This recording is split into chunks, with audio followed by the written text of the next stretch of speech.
অস্বাভাবিক হয়ে যাবে। কারণ তোমরা যেভাবে রিয়েক্ট করো এবং আমি যেভাবে রিয়েক্ট করব, দুইটার মধ্যে পার্থক্য হয়ে যাবে। এবং এটা যদি মানুষ জানতে পারে, তাহলে বুঝতে পারে, তাহলে এটা তোমার সমস্যা যেমন হবে, আমারও সেম টাইম সমস্যা হবে। আমারও সমস্যা Right. হবে। তো এগুলা উনি বলার পরে অনেকদিন ওকে উনি দাবিয়ে রাখার চেষ্টা করলেন, কিন্তু একটা সময় ওর অনেক প্রেশার, জোরাজোরি, অনেক ইচ্ছার কাছে উনি পরাজিত হয়ে উনি বললেন যে আচ্ছা ঠিক আছে, সমস্যা নাই, তুমি আসো, বাট তোমার কিছু শর্ত আমার সাথে থাকতে হবে। শর্তগুলা কেমন? শর্তগুলা ছিল যে তুমি যাই করো, তোমার সাথে হিউম্যান যারা থাকবে, আমরা মানব জাতি যারা থাকবো, যারাই তোমার সাথে যেরকম আচরণ করবে, যদি তোমার আচরণের বাইরে মনে হয় যে এটা ভালো যাচ্ছে না, তুমি সাথে সাথে কোনো রিয়াকশন দিবা না, 1 নম্বর। 2 নম্বর হচ্ছে তুমি মানুষকে কোনোভাবেই কোনো কষ্ট, এমনকি মেরে ফেলা সরাসরি, এরকম কোনো এক্সট্রা কোনো অ্যাক্টিভিটিস তুমি দেখাবা না। এই সকল শর্ত, আরো কিছু শর্ত ওনার ছিল, হয়তো বা সকলগুলো জানা পসিবল হয় নাই। তো আমি এই ঘটনাটা জেনেছি আমার খালাতো ভাই, আমার খালু, আমার খালার কাছ থেকে। লিসেনার্স, আপনাদের জন্য বলছি, এটা আসলে একটা খুবই আপনার বুজবাম করার মতো একটা ঘটনা। আমি এখন যখন বলছি আমার বুজবাম হয়ে যাচ্ছে অনেকটা, প্রায় বলতে গেলে শিউরে উঠছি আমি।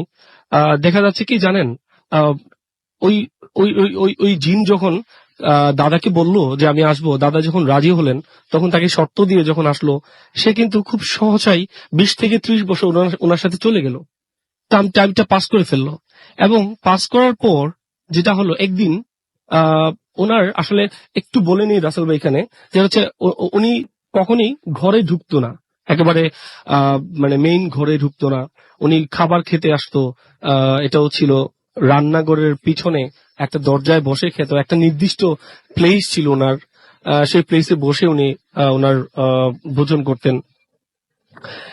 আর হচ্ছে উনি যে ভোজন করতেন, ভোজন করার জন্য ওনার যে প্রধান এবং প্রথম শর্ত ছিল, সেটা হচ্ছে উনি কোনো প্লেটে খাবে না, উনি কলা পাতাতে খাবে। এখন কলা পাতা ওনাকে প্রতিদিন উনি যখন আসতেন, একটা করে সাথে কলা পাতার একটা অংশ নিয়ে আসতেন। কলা পাতার অংশে উনি খেয়ে আবার কলা পাতাটা সাথে নিয়ে হয়তোবা কোথাও ফেলে দিয়ে চলে যেতেন। যেদিনকার ঘটনা, সেদিন উনি কলা পাতা ছাড়াই চলে আসলেন। উনি আমার দাদিকে দাদি বলেই সম্বোধন করতেন। উনি বললেন যে দাদি আমাকে খাবার দেন। উনি তো খাবার বলতো না, বলতো ভাত দেন। তো ভাত, দাদি বলল যে ওনার নাম ছিল রৌফ, ওই চিন্তার নাম ছিল রাসেল ভাই, রৌফ। তো বলতেছে, এ রৌফ, তুই কি কলা পাতা নিয়ে এসেছিস? তো বলতেছে, না দিদা। বলে, তো আনিস না, এই কলা পাতা নিয়ে আয়। তো রাসেল ভাই, এখানে কলা পাতা নিয়ে আসার জন্য যে একটা মানে একটা পরিস্থিতি, সেটা যদি একটু ব্যাখ্যা করি, তাহলে বোধহয় আমার লিসনারদের জন্য একটু ইজি হবে জিনিসটা বুঝতে। বিষয়টা হচ্ছে, আমার যে দাদার বাড়ির ডান পাশে হচ্ছে বিরাট বড় একটা বাঁশ ঝাড়, বাম পাশে হচ্ছে একটা বড় একটা ময়দান, খোলা ময়দান, যেখানে বিভিন্ন রবি ফসল টসল বোনা হতো। সামনে হচ্ছে একটা নালার ওই পারে হচ্ছে আপনার কবরস্থান, এবং ঠিক পিছনে হচ্ছে বিরাট বড় একটা দিঘি। ওই দিঘির ওই পারে হচ্ছে আপনার বিরাট জঙ্গল। আর বিষয়টা আমি যেটা আজকে বলছি, এই বিষয়টা ঘটা আজকে থেকে প্রায় 70 থেকে 80 বছর বা তারও বেশি আগে। তো তখনকার যে জঙ্গল বা তখনকার যে পরিবেশ, সেটা আপনারা নিশ্চয়ই কল্পনা করতে পারছেন। আর এটা হচ্ছে একটা গ্রাম, একেবারেই গ্রাম, গহীন গ্রামের বিষয় ঘটনা। তো একটা মানুষ যদি, রাসেল ভাই, এই এই পার থেকে, দিঘির এই পার থেকে ওই পার পর্যন্ত হেঁটে গিয়ে কলা পাতা নিয়ে এসে বসে এটাকে মানে পরিষ্কার করে দিতে চায়, মিনিমাম 8 থেকে 10 মিনিট বা এরকম সময় লাগতে পারে। যদি কমেও আমি ফেলি, 8 মিনিট তো লাগবেই। কিন্তু উনি কি করলো, দাদু উনাকে বলার সাথে সাথেই দাদু খেয়াল করলেন, উনি কিছুক্ষণের মধ্যেই, এই 30 থেকে 40 সেকেন্ডের মধ্যে দেখলো যে উনি এসে বলতেছে দিদাকে যে নেন খাবার দেন, কলাপাতা নিয়ে আসছি। এর ফাঁকে একটা ঘটনা, মানে এই যে ঘটনাটা ঘটলো, এই ঘটনাটা কোনো না কোনো ভাবে আমার দিদা বুঝতে পারলেন যে ওনার যে সামনে উনি বসেন, যেখানে উনি বসেন, যে রান্নাঘর, সেই রান্নাঘরের ঠিক সামনে ওনার থাকে একটা আলমিরা, যে আলমিরাতে ওনার সকল গোছানোর বিষয়গুলা। ডান দিকে হচ্ছে একটা, আর তখনকার সময়ে রান্না হতো হচ্ছে মাটির মানে চুলাতে। তো চুলাটা ছিল ডান দিকে। আর হচ্ছে পশ্চিম দিকে ওনার ছিল হচ্ছে একটা জানালা। ওই জানালা দিয়ে উনি বাইরের সকল কিছু দেখতেন। যেটা হলো, উনি যখন তরকারিটা আলমিরা থেকে নিয়ে চুলাতে একটু গরম করার জন্য উদ্যত হলেন, উনি হঠাৎ করে ডান দিকে খেয়াল করেন। আবার ওই দিন একটা বিষয় ছিল, ওই দিন একটু ঝিরঝির বৃষ্টি হচ্ছিল। তো যেটা হয়, ওই বৃষ্টি, একটু অন্ধকারাচ্ছন্ন অবস্থা, সবকিছু মিলে উনি কেমন যেন দেখলেন যে একটা খুব বড় একটা কিছু বিদ্যুৎ গতিতে এদিক দিঘির এপার থেকে ওপার পর্যন্ত গেল আর সাথে সাথে চলে আসলো। এই বিষয়টা দেখে না উনি একটু খেয়াল করলেন। খেয়াল করার পরে উনি দেখার চেষ্টা করলেন যে পাতাগুলা নড়ছে। উনি জিনিসটা খুব অপ্রস্তুত হয়ে গেলেন এবং উনি তাকায় দেখলেন যে সেই রৌফ ওকে বলতেছে যে, দিদাকে বলতেছে যে আমাকে ভাত দেন। তখন দিদা ওকে প্রশ্ন করে, আচ্ছা তুমি না কলা পাতা নিয়ে আসো নাই, তাহলে এই কলা পাতা কোত্থেকে এখনই নিয়ে আসলে? তখন রৌফকে দিদাই প্রশ্ন করার পরে রৌফ বলতেছে, দিদা ভাত দেন প্লিজ। তো ভাত দেন বলার পর যেটা আমার দিদা যেটা করলেন, উনি জিনিসটাকে বুঝতে পারলেন যে একটা অ্যাবনর্মাল কোন একটা অ্যাক্টিভিটি হয়েছে, যেটা উনি বুঝতে পারে নাই আসলে কি ঘটনা ঘটেছে। কিন্তু রৌফ যেটা যেটা কলাপাতাটা যেটা দিল, সেই কলাপাতাটা মানে একটা অ্যাবনর্মালিটি কিছু একটা হয়েছে। যাই হোক, উনি খুব তড়িঘড়ি করে খাবার পর্ব শেষ করে ফেললেন। খাবার পর্ব শেষ করে উনি আরেকটা জিনিস পয়েন্ট করলেন, যেটা হচ্ছে যে রূপ যে খাবারটা খাচ্ছিল, সেই খাবারটা খাওয়ার মধ্যে তার একটু অ্যাবনর্মালিটি ছিল। উনি এই বিষয়টা মানে নোট করলেন। নোট করে খাবার পর্ব তৈরি শেষ করে আমার দাদাকে বললেন যে এই উনি তখন জিজ্ঞেস করলেন যে, আচ্ছা আমি আজকে রূপের সাথে এরকম একটু অ্যাবনর্মাল কিছু দেখতে পাচ্ছি, তো বিষয়টাকে আপনি জানেন কিনা? তখন দাদা ওনাকে প্রথমে একটু অ্যাভয়েড করার চেষ্টা করলো, কিন্তু আমার দাদি ছিল একটু একরোখা টাইপের, যে যেহেতু ঘটনাটা ঘটেছে আমাকে জানতেই হবে। তো উনি যখন জানার চেষ্টা করলেন, তখন দাদা বলল, আচ্ছা ঠিক আছে, আমি আপনাকে মানে পরবর্তীতে এই বিষয়টা ডিটেইল বলবো। তো দাদা করলেন কি, আসরের নামাজের জন্য বাসা থেকে বের হয়ে গেলেন।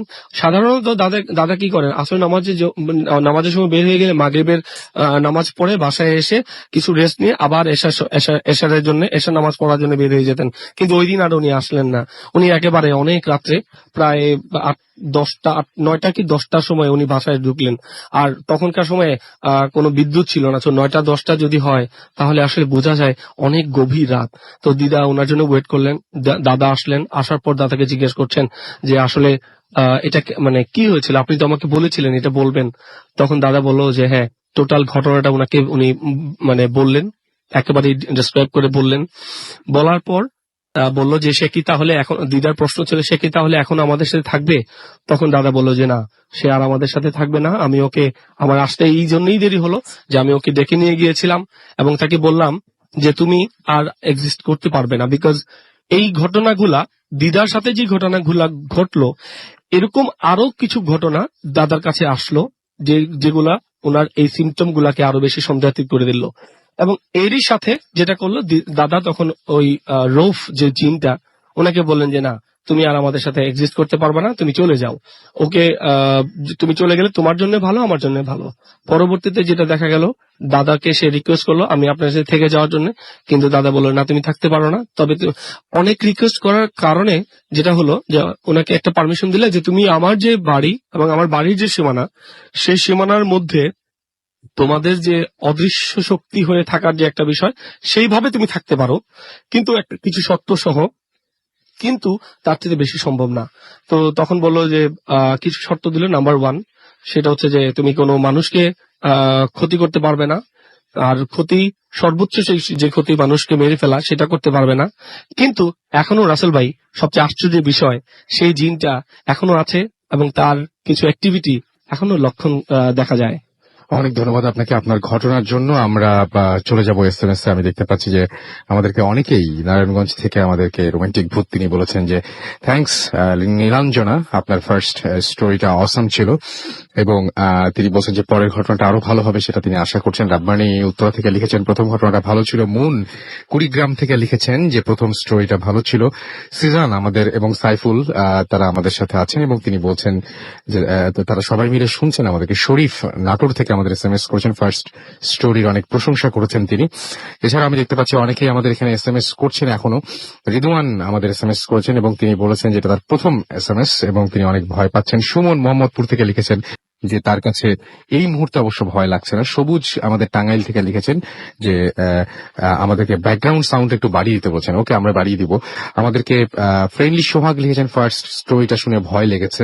ফয়সাল আমাদের এসএমএস করেছেন এবং এসএমএস করেছেন আমাদেরকে এমডি আকাশ মোহাম্মদপুর থেকে, পুরো ফ্যামিলি নিয়ে তিনি শুনছেন। রুবেল আমাদের লক্ষ্মীপুর থেকে এসএমএস করেছেন আমাদেরকে মৌমি ইসলাম, এছাড়াও জ্যাকলিন নাটোর থেকে এসএমএস করেছেন। সাব্বির তিনি আমাদের সাথে আছেন এবং শুনছেন। তামিম আমাদের পুলিশ লাইন ময়মনসিং থেকে এসএমএস করেছেন।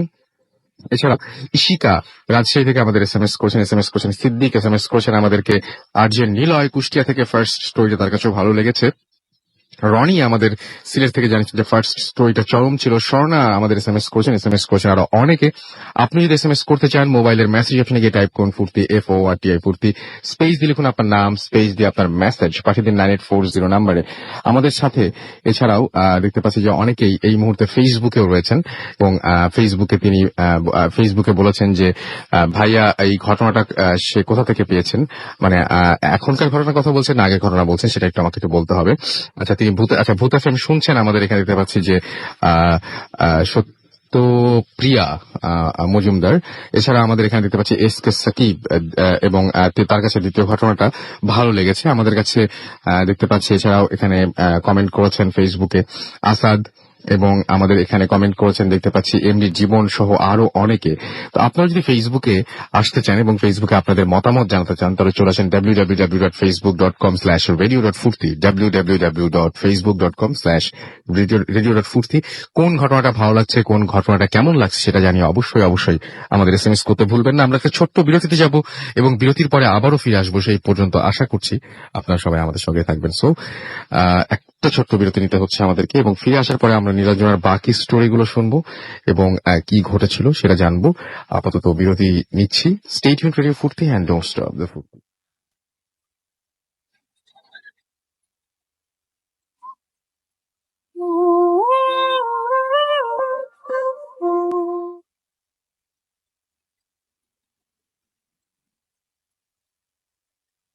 শুনছেন সবসময় রেডিও ফুর্তি 88.0 FM, বাংলাদেশের সর্ববৃহৎ রেডিও নেটওয়ার্ক। আমি রাসেল আছির সাথে এবং আমার সাথে রয়েছে মাসুম এবং আজকের অতিথিরা। আপনাদের সবাইকে আরো একবার স্বাগত জানাচ্ছি ভূত এফএম এবং সেই সাথে আমরা চলে যাচ্ছি আমাদের পরবর্তী ঘটনায়। এবং এই ঘটনাটি একটা ইমেল, ছোট্ট একটা ইমেল আমাদের পাঠিয়েছেন আমাদের একজন লিসেনার এবং তার সেই ইমেলটা আমরা এখন আপনাদের পড়ে শোনাবো।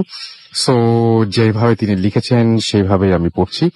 সঙ্গত কারণে এই স্টুডিওতে শেয়ার করতে পারছি না। ঘটনাটি সম্পূর্ণ সত্য একটি ঘটনা। হ্যালো রাসেল ভাই, জানি আপনি ভালো আছেন কারণ আপনি সবসময় ভালোর দলে। আমি পারমিতা, যে ঘটনাটি আজ শেয়ার করব তা আমার আপুর সাথে ঘটে যাওয়া একটি ঘটনা। আপুর নাম ঝিলমিল, DNC ঢাকা নার্সিং কলেজের একজন BSc স্টুডেন্ট।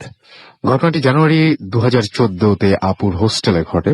তখন শীতকাল থাকার কারণে আপু তার বাসা থেকে সম্পূর্ণ নতুন একটি কম্বল তার হোস্টেলে নিয়ে আসে এবং কম্বলটি ব্যবহারের প্রথম রাতেই আপুর কাছে মনে হয়েছিল যে তার পায়ের দিক থেকে কম্বলটি ধরে কেউ টান দিচ্ছে এবং তার পেছনে কেউ একজন দাঁড়িয়ে আছে। এরপরে আপু লক্ষ্য করে দেখতে পায় কম্বলের যেদিক থেকে টান সেখান থেকে কিছু সুতা উঠানো। এটি এমনও যে কেউ কম্বল সেলাই খোলার জন্য সুতা খোলার চেষ্টা করছে, মানে এমনও হতে পারে। এরপর আপু প্রায় টানা 7 দিন একই স্বপ্ন দেখে যে কেউ এসে তার কম্বলের ওই স্থানের সুতা একটি একটি করে তুলে ফেলছে এবং সকালে উঠে দেখতে পায় যে তার কম্বলের সেই স্থানটি বেশ কয়েকটি সুতা প্রতিদিনই উঠে যাচ্ছে। এবার মূল ঘটনার প্রান্তে চলে আসি।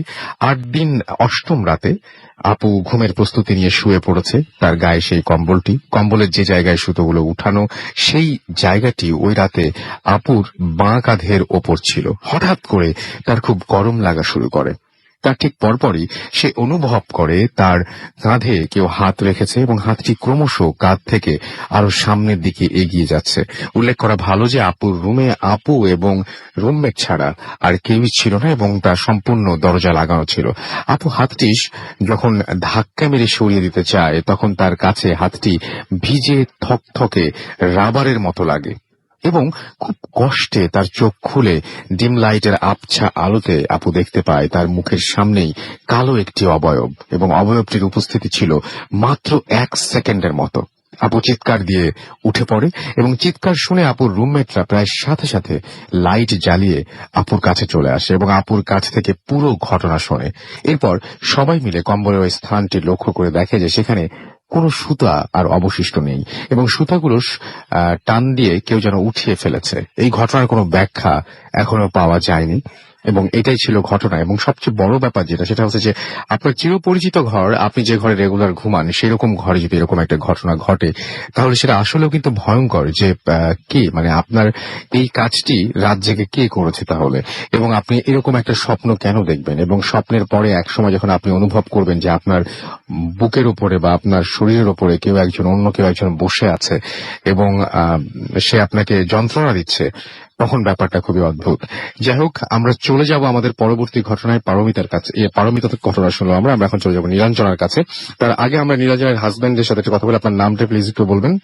আমি আপনার নামটা একটু শুনতে চাই সবাইকে। রাসেল ভাই, আমি নায়াজ বলছিলাম কড়াবাগান থেকে। ওকে, নাইস। আপনি আপনার শ্বশুর বাড়িতে আপনার যখন প্রথম বিয়ে হয়, বিয়ে হবার পরে আপনি নীলাঞ্জনার কাছে যখন এই সমস্ত ঘটনাগুলো শুনতেন, তখন কি আপনি বিশ্বাস করতেন? রাসেল ভাই, সত্য কথা বলতে কি, মানে বিয়ের আগে আমি আসলে ওরকম ভাবে জিনিসগুলো নক করিনি কখনো, বাট বিয়ের পরে যেটা অনুভব করলাম যে কিছু কিছু জিনিস আমি নিজেও ফিল করলাম যে এই জিনিসগুলো আসলে ঘটতেছে, ওর সাথে ঘটছে। সো আলটিমেটলি আমি জিনিসটা আগে তো কোনো বিশ্বাস করিনি, বাট তারপর বাধ্য হয়ে বিশ্বাস করতে হয়েছে আমাকে কিছু কিছু জিনিস, মানে কিছু সিমটমস যেগুলো আমি ফিল করছি, বাট ও আমাকে যেগুলো আগে ফোনে বলতো, মোবাইলে বলতো যে এরকম আমার বাসায় হচ্ছে, তখন শুনে কেমন লাগতো? তখন আমার কাছে মনে হচ্ছে যে maybe hallucination, something like that, এরকম কিছু একটা হবে। ওর কোনো সমস্যা আসলে এরকম কোনো প্যারানর্মাল কোনো কিছু ঘটতে পারে না, যেরকম আমাদের ঘটনা শুনে অনেকে মনে করেন যে এই ঘটনা কি হতে পারে নাকি। এক্স্যাক্টলি, যার সাথে হয় সেই কিন্তু জিনিসটা বুঝতে পারে আসলে কি হচ্ছে। বাট আমি যখন ওর সাথে থাকলাম ওই সময়টাতে অতটা না ঘটলো, বাট রাতের যে টাইমটা কিছু জিনিস আমি ফিল করলাম যে আসলে এরকম হচ্ছে। এরকম কিছু অনেক এক্সপিরিয়েন্স আছে আসলে ছোটখাটো।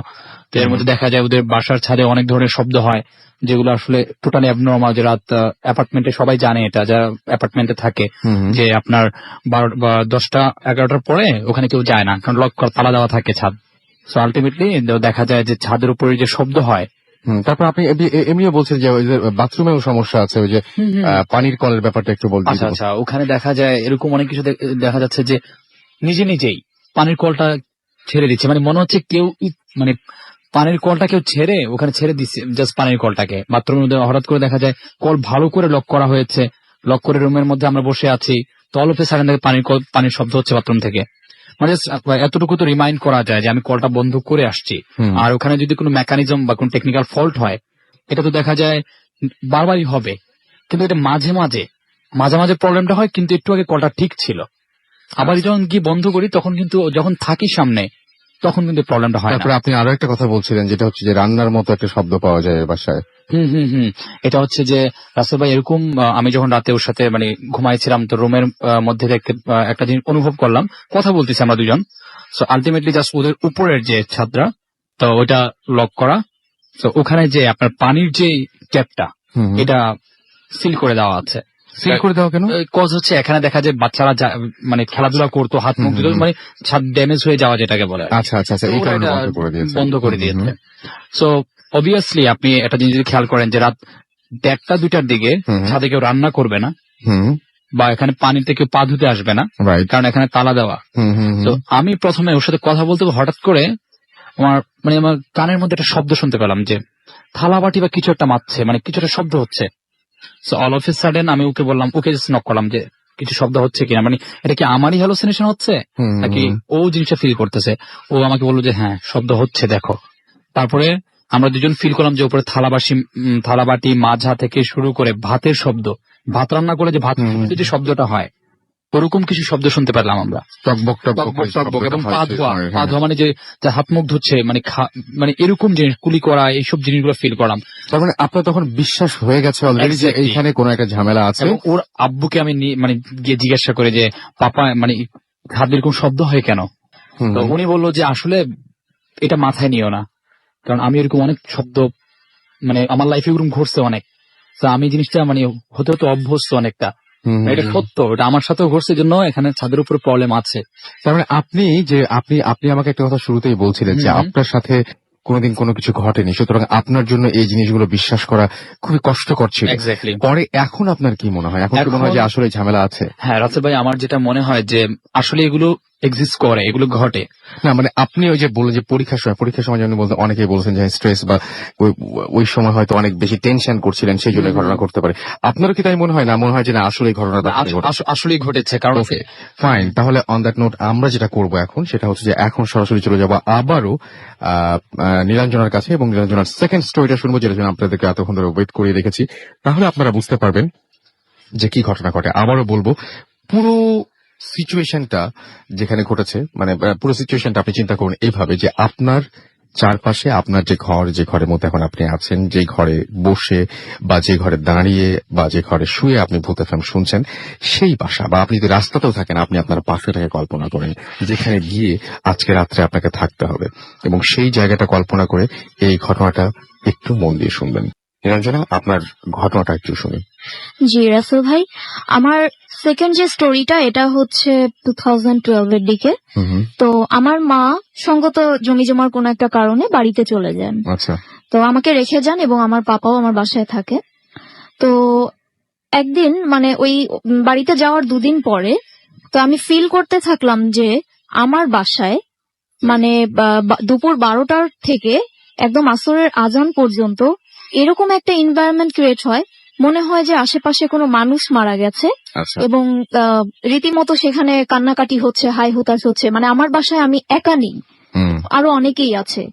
এবং রাসেল ভাই, আমি আরেকটা কথা বলে রাখি যে এই যে প্যারানর্মাল অ্যাক্টিভিটিস গুলো, এগুলো মানে বেসিক্যালি আমি যখন একা থাকি তখনই আমার সাথে কেন যেন একটু বেশি হয়।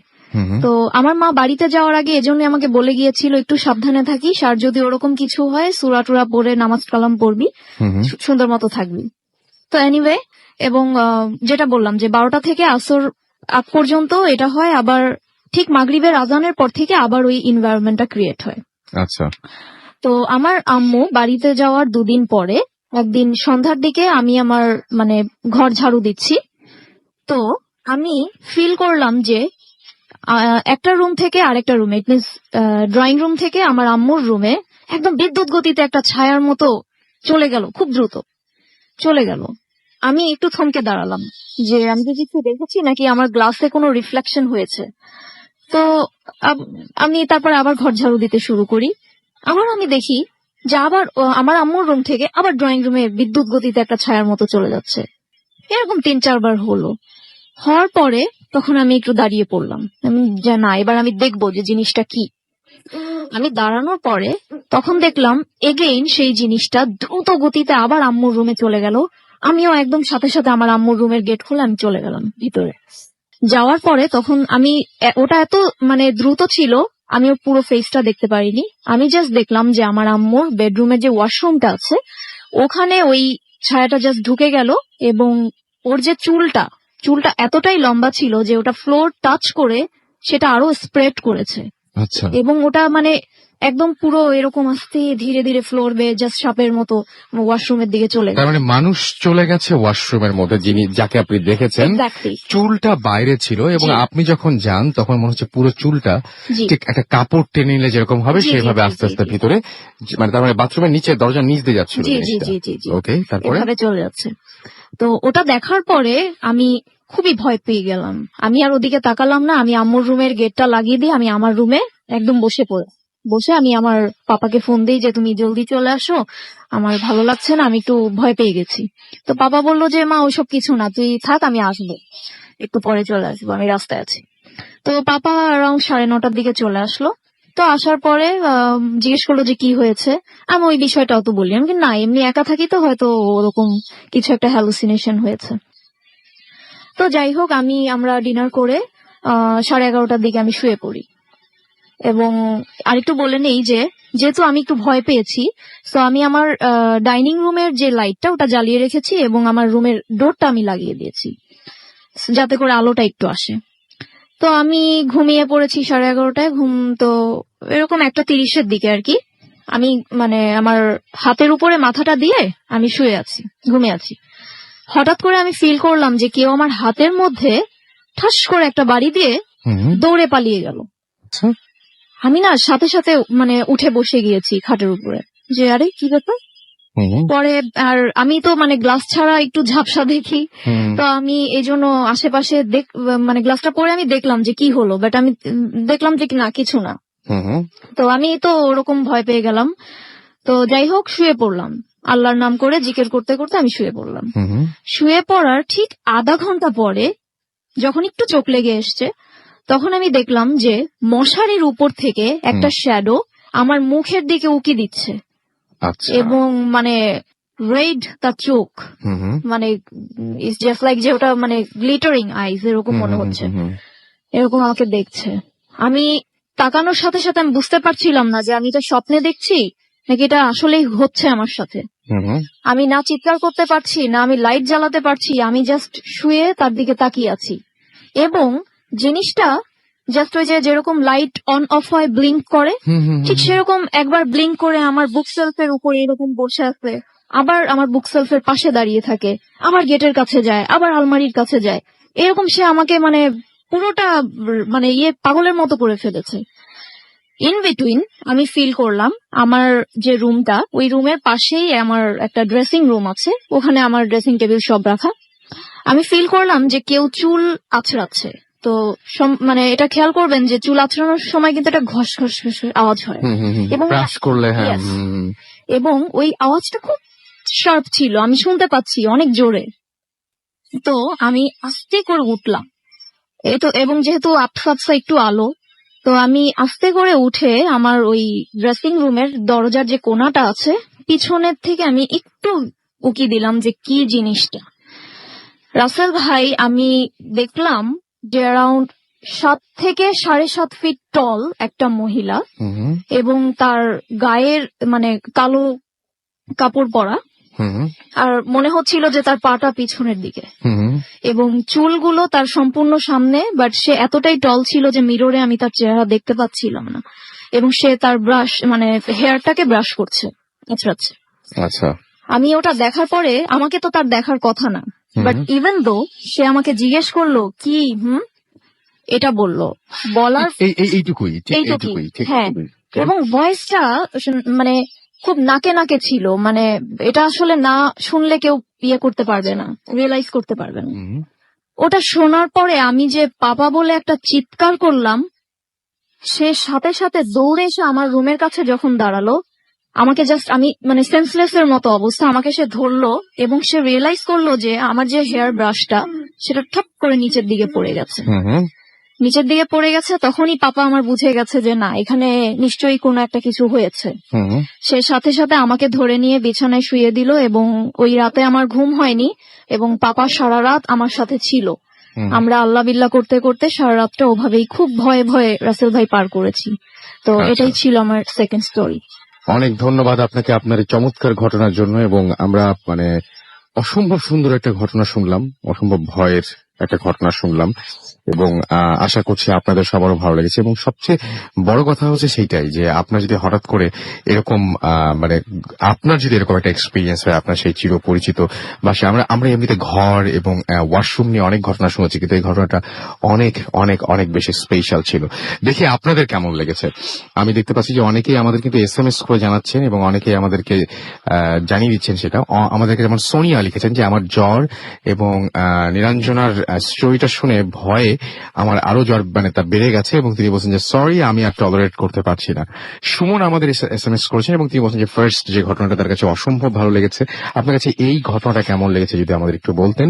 মামুন গাজীপুর থেকে আমাদের SMS করেছেন, এবং তিনি বলেছেন বরাবরই আমি এবং আমার খালাতো ভাই ফরিদ একসঙ্গে বসে আমরা ভূত FM শুনি, এবং সেটা পুকুর পাড়ে বসে আমরা শুনি।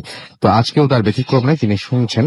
এবং আমাদেরকে দেখতে পাচ্ছি রনি সিলেট থেকে SMS করেছেন, এবং নীলাঞ্জনার সেকেন্ড স্টোরিটাও চরম লেগেছে তার কাছে। স্পেস রূপা সাভার থেকে আমাদের SMS করেছেন, আমাদেরকে SMS করেছেন দেখতে পাচ্ছি রাইসুল ফ্রম কি এটা বলিয়াপুর থেকে, এবং তিনি বলেছেন সেকেন্ড স্টোরিটা অসম। আমাদেরকে অনন্যা রাজশাহী থেকে SMS করেছেন, অনেক ভালো লাগছে। রাহাত লালবাগ থেকে SMS করেছেন, লাইট নিভিয়ে তিনি শুনছেন, বাট ভয় তবুও তার কাছে ভয় লাগছে না, ভয় পেতে চান। আপনার মনে হয় যে এর চাইতে যত ভয়ঙ্করই ঘটনা হোক আপনার ভয় পাওয়াটা একটু ডিফিকাল্ট আমার মনে হচ্ছে। সো আপনি লাইট জ্বালিয়ে শুতে পারেন, আমার মনে হয় তাই। আর আমাদেরকে তাসভির SMS করেছেন জেল রোড থেকে, ময়মনসিং থেকে, এবং আমাদেরকে তিনি বলছেন স্টুডিও থেকে লাইট অফ, জানালা খোলা না ভাই, স্টুডিওতে লাইট অফ করলে এবং জানালা খুললে একটু ডিফিকাল্ট আমাদের জন্য এইভাবে শো করা। সো আমরা লাইট জ্বালিয়ে রেখেছি এবং জানালা বন্ধই আছে। আমাদেরকে এছাড়াও দেখতে পাচ্ছি অনামিকা SMS করেছেন আমাদের এখানে জয়া, নীলাঞ্জনার সেকেন্ড স্টোরিটা দারুণ। আমাদেরকে দেখতে পাচ্ছি ছোঁয়া লিখেছেন ফ্যান্টাস্টিক। আমাদেরকে এছাড়াও দেখতে পাচ্ছি এলিজা আনসারি লিখেছেন যে তিনি বলছেন আই এম নিয়ার রাজেন্দ্রপুর, এবং তিনি ভূত FM শুনছেন এবং তিনি বলছেন যে তিনি রেগুলার লিসনার আমাদের, বাট আমি কোনো সময় তার SMS পড়ি না, বাট আমি আপনার SMS পড়ে ফেললাম। আই হোপ যে এরপর থেকে আপনারা এই অভিযোগটা থাকবে না। বিনতি আমাদের আগ্রাবাদ থেকে SMS করেছেন, সাব্বির আমাদের SMS করেছেন, এন্ড সাব্বির গাজীপুর থেকে SMS করেছেন, থ্যাঙ্কস জানিয়েছেন আমাদেরকে। আরিফ এবং তার ওয়াইফ রুম্পা SMS করেছেন হবিগঞ্জ থেকে, তাদের কাছেও ভালো লেগেছে। আর যে নীলয় কুষ্টা থেকে SMS করেছেন কায়েস, এছাড়া অনামিকা ফরিদপুর থেকে, এছাড়াও দীপ আমাদের SMS করেছেন, শোভন চট্টগ্রাম থেকে SMS করেছেন, রাজীব, দিদারুল সহ আরো অনেকে কিন্তু আমাদের SMS করছেন এই মুহূর্তে। এবং দেখতে পাচ্ছি একই সাথে ফেসবুকেও আপনারা জানিয়ে দিচ্ছেন যে ঘটনাগুলো আপনাদের কাছে কেমন লাগছে এবং কোন স্টোরি কেমন লাগছে আপনাদের কাছে, সেটা অবশ্যই আমাদেরকে জানাবেন। এবং সবচেয়ে বেশি যেটা করতে হবে সেটা হচ্ছে আমাদেরকে একটু বেশি বেশি করে আপনাদের ঘটনাগুলো পাঠিয়ে দিতে হবে। সো আপনারা যদি ঘটনা পাঠাতে চান, আমি নিয়মটা বলে দিচ্ছি, আমাদেরকে অবশ্যই ইমেল করে আপনার ঘটনাটা পাঠিয়ে দিন। আমাদের অ্যাড্রেস হচ্ছে bhutfm@radiofurti.fm, which is BHWTFM@radiofurti.fm। আপনার নাম, ঠিকানা এবং ফোন নাম্বার সহ আপনার জীবনে ঘটে যাওয়া সেরা ঘটনাগুলো লিখে পাঠিয়ে দিন আমাদের কাছে। ঘটনা শুরুতে অবশ্যই উল্লেখ করুন যে এই ঘটনাটা আপনি স্টুডিওতে এসে শেয়ার করতে চান, নাকি আপনি চান যে আমরা আপনার স্টোরিটা পড়ে শোনাই। আমি বেশি বেশি ঘটনা চাই আগামী সপ্তাহে, আরো দারুণ দারুণ, এর চাইতেও ভালো, কারণ আমাদের চ্যালেঞ্জ থাকে একটা যে এই সপ্তাহের চাইতেও নেক্সট উইকে আমাদের আরো বেশি ভালো করতে হবে। যাই হোক, আমাদেরকে সাকিব SMS করে লিখেছেন বেস্ট স্টোরি। আমাদেরকে এছাড়াও শাওন বলেছেন লাস্ট স্টোরিটা চরম হয়েছে। আমাদেরকে তামিম লিখেছেন যে ভয় লাগছে। ফেসবুকে কিন্তু পড়ছি আমি এগুলো। ড্রিম বয় অ্যাপল আমাদের আই লাভ ভূত FM, আই লাভ 88.0 FM। আমাদেরকে মোর্শেদ চিটাগং থেকে লিখেছেন যে এখন যদি ভূত আসে আমি কি করব। এখন ভূত আসলে আপনি পুরো জিনিসটা আপনি এক্সপেরিয়েন্স করবেন এবং তারপরে সকাল যখন হবে বা যদি এক্সপেরিয়েন্স যখন আপনার শেষ হবে ঘটনাটা ঘটা আর কি, তারপরে আপনি কম্পিউটারে একটা পেজ খুলবেন, সেখানে ঘটনাটা লিখবেন এবং আমাকে ইমেল করে দিবেন।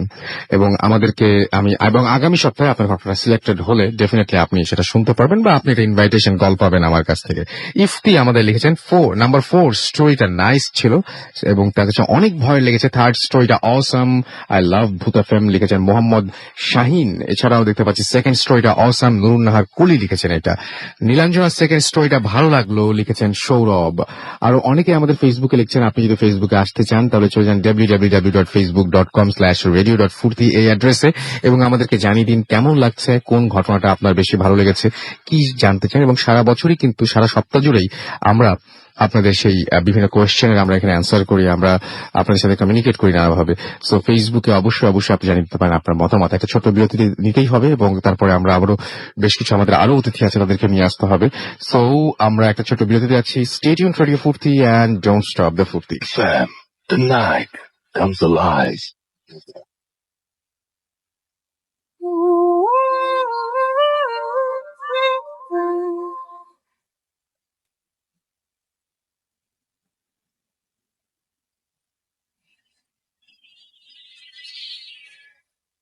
আসসালামু আলাইকুম রাসেল ভাই, জানতে চাইবো না কেমন আছেন, কারণ আমি জানি সবসময় আপনি ভালো, তাহলে ভালো থাকেন। আমি মোহাম্মদ শাহিন আলম, ঝিনাইদহ জেলার মহেশপুর উপজেলার আলমপুর গ্রামে আমার বাড়ি। আমি একজন দৃষ্টি প্রতিবন্ধী, আমি ইন্টারমিডিয়েট পরীক্ষা দিচ্ছি। আপনাদের সাথে যে ঘটনাটি শেয়ার করব সেই ঘটনাটি আমার বন্ধুর চাচার সাথে ঘটে যাওয়া একটি ঘটনা এবং ঘটনাটি ঘটেছিল 80-এর দশকে। আমি ঘটনাটি নিজের ভাষায় বলছি। চাচা ভ্যান চালাতেন এবং প্রতিটি রাতেই সে মহেশপুর উপজেলা থেকেই কাঁচামালের টিপ নিয়ে কোটচাঁদপুর উপজেলায় যেত এবং প্রতিদিনই তাকে যেতে হতো। একদিন ফেরার পথে কিছু দূর যাওয়ার পরে দেখলো 3জন লোক দাঁড়িয়ে আছে এবং চাচাকে বললো, ভাই দাঁড়াও দাঁড়াও। দাঁড়ানোর পরে 3জন লোক বলছে যে, ভাই আমরা তো খুব বিপদে পড়েছি, আমাদের সাথে একটা লাশ আছে, এত রাত্রিবেলা কোথাও কোনো গাড়ি টাড়ি পাইনি, আমাদের যদি একটু হেল্প করো, আমাদের লাশটা বাসায় পৌঁছে দিতে হবে, আমাদেরকে যে করেই হোক তোমাকে এই হেল্পটা করাই লাগবে। চাচা রাজি হচ্ছিলেন না, কিন্তু অধিক টাকার লোভে চাচা রাজি হলেন।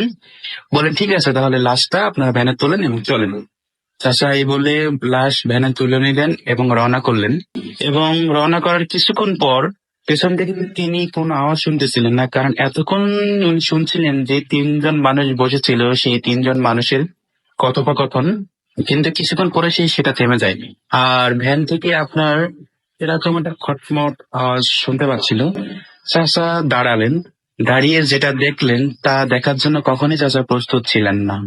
চাচা দেখলেন লাশটা আস্তে আস্তে উঠে বসছে এবং কাফনে মরানো কাফনটা আস্তে আস্তে খুলছে। খোলার পরে চাচা দেখে হিম হয়ে দাঁড়িয়ে গেলেন এবং দেখলো সে লাশটা বসে, তার মুখ দিয়ে লাল গাঢ় রক্ত টপ টপ করে পড়ছে এবং চাচাকে বলল, আমি তোকে মেরে ফেলবো, আমি তোকে মেরে ফেলবো। এই কথা শুনে চাচা ওখান থেকে ভয়ে দৌড় মারলেন। ভয়ে দৌড় মারার পর কিছু দূর যাওয়ার পরে দেখলেন তার সামনে একজন মুরব্বী টাইপের লোক, মুখে সাদা দাড়ি, পরনে পাঞ্জাবি পাজামা আছে সাদা রং, এবং বলছে, বাবা কি হয়েছে, তুমি দাঁড়াও দাঁড়াও। চাচা দাঁড়ালেন, বললেন যে তোমার কি সমস্যা? চাচা বলল যে আমার সাথে এই ঘটনা ঘটেছে, আমি খুব ভয় পেয়েছি, আমাকে একটু হেল্প করেন। সেই বৃদ্ধ লোকটা বললো, ঠিক আছে বাবা, তুমি আসো, এত রাত্রেবেলা এসছো, এই রাস্তাটা তো এমনি ভালো না, এত রাতে চলাফেরা করো, তো ঠিক আছে তুমি আজকে রাতটা আমার বাসায় থেকে যাও, সকালবেলা তুমি চলে যেও। চাচা বললো, ঠিক আছে, তাহলে যেহেতু একটা আশ্রয় কেন্দ্র পেয়েছি, তাহলে আজকে রাতটা এখানে থেকে যাই, আমি খুব ভয় পেয়েছি। এই ভেবে চাচা বললো, ঠিক আছে, তাহলে চাচা চলো না, আপনার বাসায় আজকে থেকে যাই। তো মুরব্বী টাইপের লোকটা আগে আগে হাঁটছে, চাচা পিছু পিছু হাঁটছেন। বলতেছে যে, এবং চাচা লক্ষ্য করলো যে দুপাশে ধান ক্ষেত, মাঝখান দিয়ে ছোট একটি পথ, সেই পথে হেঁটে যাচ্ছে। বলছে, চাচা এদিকে কোথায় যাচ্ছেন? এদিকে একটা মাঠ। বলছে, বাবা আসলে সমস্যা নেই, আমার বাসা এখানে। চাচা অন্য কোনো কিছু না ভেবে ভাবলো হয়তো ভয়টা হতেও পারে, অস্বাভাবিক কিছু না। কারণ মাঠেও গ্রামগঞ্জে অনেকেরই বাড়ি থাকে। তো হঠাৎ করে দেখলো যে যেতে যেতে একটা বিশাল বড় একটা বট গাছের নিচে নিয়ে গেল। নিয়ে যাওয়ার পরে চাচা বলতেছে যে, চাচা আপনি এখানে? হ্যাঁ, এটাই আমার বাড়ি। তো এটা আপনার বাড়ি? হ্যাঁ, এটাই আমার বাড়ি। এই বলেই সেই মুরব্বী টাইপের লোকটা গাছে স্পর্শ না করে সে পা দিয়ে গাছে উঠে গেল। মনে হলো যেন এটাই তার জন্য সিঁড়ি, কিন্তু চাচার কাছে হয়ে গেছে একটা দিব্যি গাছ। সে গাছের উপরে উঠে গেল, উঠে যে গাছের থেকে সেই বড় হাত নিচের দিকে দিয়ে চাচাকে বলছে, এই আসো, তুমি আমার এই হাত ধরে আসো। চাচা এই দেখে চাচা ওইখান থেকে ভয়ে দৌড়ে পালানি এবং তার ভ্যানের কাছে এসে দেখলেন তার ভ্যানে কেউ কোনো কিছুই নেই, ভ্যানটা ওভাবেই পড়ে আছে। এইভাবে চাচা এবার দৌড় মারলেন ভ্যান নিয়ে। ভ্যান জোরে চালাতে লাগলেন এবং চালাতে চালাতে কিছু দূর যাওয়ার পরে একটা প্রাইমারি স্কুল পড়ে, সেই প্রাইমারি স্কুলে আপনার চাচা থামলেন একটু পানি খাওয়ার জন্য। প্রাইমারি কল থেকে পানি খাওয়ার জন্য যখন পানি খাচ্ছিলেন, তখন তার পাশে থেকে স্কুলের বারান্দায় থেকে আপনার একটা মুরব্বী টাইপের লোক শুয়ে আছে, যা দেখে মনে হচ্ছে সে ফুটপাতে থাকে আর কি। এবং সেখান থেকে সেই লোক বলতেছে যে, তুমি আমার বাসায় গেলা না? আমার বাসায় গেলে কি আমি তোমাকে খাওয়াতাম না, আদর যত্ন করতাম না? তুমি আমার বাসায় কেন গেলা না? এই কথা শোনার পরে চাচা ওখান থেকে ভয়ে আবার দৌড় মারলেন ভ্যান গাড়ি নিয়েই। ভ্যান গাড়ি চালাতে লাগলেন এবং কিছু দূর যাওয়ার পরে তার বাজারে চলে আসলেন। বাজারটার নাম হচ্ছে খালিশপুর, আমি উল্লেখ করে দিচ্ছি। এবং খালিশপুর চলে আসলেন। খালিশপুর আসার পরে তিনি দেখলেন যে যে জায়গাটা উনি ছিল ওইখানে একটা তেল পাম্প আছে। ওই তেল পাম্পে আশেপাশে কোনো মানুষজন নেই এবং ওখানে সিকিউরিটি গার্ড থাকে আর হয়তো কয়েকজন কর্মী থাকে, কিন্তু পাম্পের কর্মীরা একটু দূরে আছে আর ওই জায়গায় কিছু দূরে সিকিউরিটি গার্ড আছে। সিকিউরিটি গার্ডের কাছে যে বলছে, চাচা আমি তো এমন এমন একটা বিপদে পড়ছি, এখন আমাকে যদি একটু হেল্প করতেন। তো বলছে, কি ঘটনা, তোমার কি হয়েছে? তেমন সবকিছু খুলে বলেন। খুলে বলার পরে বলতেছে, ঠিক আছে তাহলে তুমি একটু আসো আমার সাইডে আসো, তোমার সাথে কথা আছে। সাইডে নিয়ে গেলেন। নিয়ে যাওয়ার পরে বলতেছে, তুমি প্রথমে কি দেখেছিলা? তুমি প্রথমে একটা লাশ দেখছিলা, 3জন লোক ছিল সাথে, আর সেই লাশটা আস্তে আস্তে উঠে বসছিল। উঠে বসার পরে তুমি দেখলা যে সেই লাশের মুখ দিয়ে লাল রক্ত টপ টপ করে পড়ছে এবং তোমাকে সে লাস্টটা বলেছে যে তোমাকে আমি মেরে ফেলবো, এই টাইপের কোনো কথাবার্তা কিছু বলছিল, তাই না? বলছে হ্যাঁ। বলছে ভালো করে তাকিয়ে দেখো তো আমি কিনা। চাচা তাকিয়ে দেখলেন, হ্যাঁ সেই লাশটা তার সামনে দাঁড়িয়ে আছে এবং এতক্ষণ যার সাথে কথা বলতেছিল সেই লাশটা। চাচা এই দেখে ভয়ে ভীষণ করে দৌড় মারলেন আবার গাড়ি নিয়ে। খুব কষ্ট পাচ্ছিলেন এবং তার এখন খুব কষ্ট হচ্ছে লাশকে। যার কিছুক্ষণ পরে ওইখানে একটা পুকুর মতন আছে, পুকুরে ওইখানে যাওয়ার পরে পুকুরে কিছু লোক অজু করতেছিল আর বলতেছিল যে বাবা তুমি দাঁড়াও, তুমি দাঁড়াও, আমরা ভ্যানে যাব। কিন্তু চাচা ভাবলেন যে না, এতটুকু ঘটনা যেহেতু তিন চারবার ঘটনা আমার সাথে হয়ে গেছে, এখন আর দাঁড়ানো যাবে না, এটাও হয়তো কোনো সমস্যা হতে পারে। তো চাচা এইভাবেই যেতে লাগলেন। কিছু দূর যাওয়ার পরে দেখলেন যে তার এক প্রতিবেশী চাচা সামনে দাঁড়িয়ে আছে। চাচা বলতেছে যে এই দাঁড়া দাঁড়া দাঁড়াও। তো বলতেছে যে হ্যাঁ চাচা তুমি এখানে? বলতেছে হ্যাঁ আমি একটু বাজারে আসছিলাম, তো ওরা যেতে যেতে রাত হয়ে গেছে, তো চলো যাই ভ্যানে যাবো। ঠিক আছে চাচা ওঠেন। এবং উঠতে উঠতে যাওয়ার পরে এক গোরস্থান বাদে, গোরস্থানের ওইখানে যাওয়ার পরে ওনার ওই কথাটা মনে পড়লো যে চাচাকে 3 মাস আগে মারা গেল, এটা তো কখনই আমার চাচা না।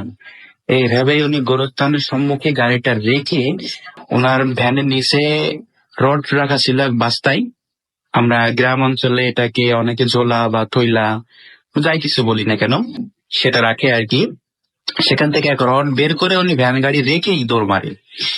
ভ্যান গাড়ি রেখে দৌড় মারে এবং বলে যে আমি আমার এলাকায় চলে আসছি, তুই আমাকে আর কিছুই করতে পারবি না। তখন পেছন থেকে একটা আওয়াজ আসে যে হ্যাঁ তোকে অনেক কিছু করতাম, তোকে আজকে ঠেকাতাম, তোকে আজকে মেরেই ফেলতাম, আজকেই শেষ করে দিতাম, কিন্তু তুই সাহস দেখালি, তুই রড বের করলি, তাই তুই বেঁচে গেলি আজকের মতো, তোকে অন্যদিন দেখে নেবো।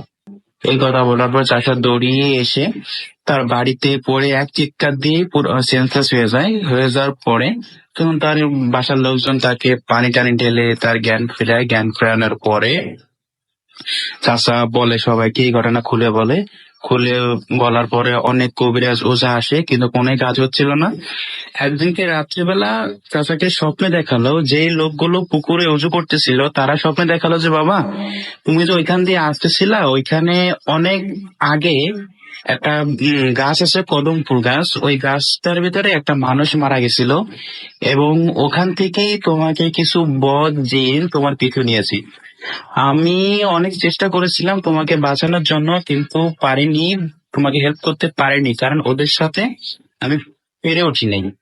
আর যখন তোমাকে আমি বলেছিলাম যে বাবা তুমি দাঁড়াও আমি তোমার সাথে যাবো, অজু করতেছিলাম, ওই সময় যদি তুমি আমাদেরকে নিতা তাহলে ওরা তোমাদের কাছে আসতে পারতো না, আমরা তোমাকে খুব সুন্দরভাবে তোমাকে বাসায় পৌঁছে দিতাম। কিন্তু তুমি আমাদের নেওনি, তাই তোমাকে হেল্প করতে পারলাম না বাবা। এই কথা এই স্বপ্নে দেখানো নি। এবং তারপরে কিছুদিন পর অর্থাৎ 3 মাস বেঁচে থাকে চাচা এই ঘটনা পর। 3 মাস পরে তিনি মারা যায়।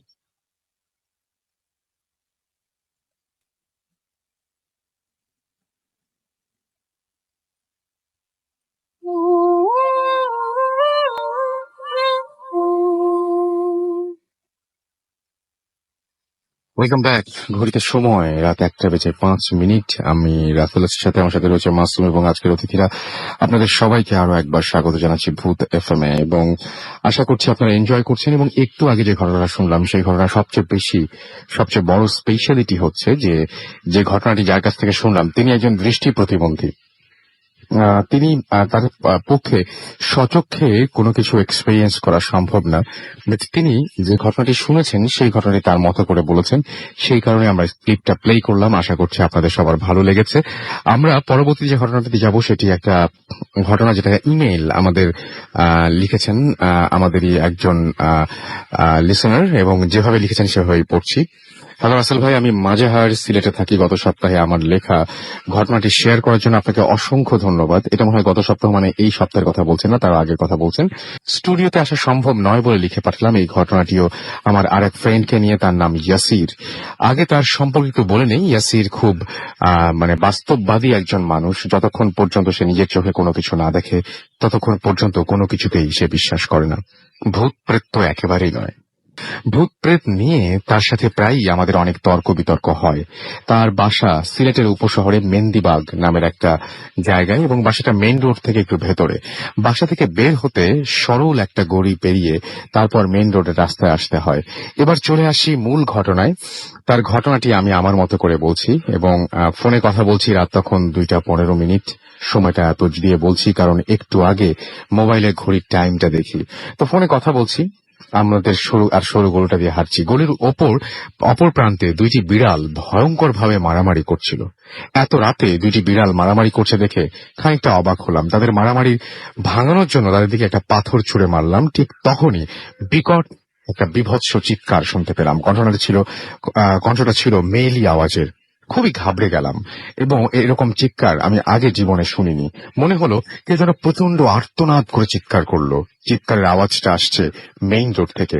এখানে একটা কথা বলে রাখি, যার সাথে কথা বলছিলাম সেও কিন্তু আওয়াজটা শোনে এবং আমাকে জিজ্ঞেস করেছিল কিসের আওয়াজ। বললাম মেইন রোড থেকে আসছে, দাঁড়াও দেখে আসি।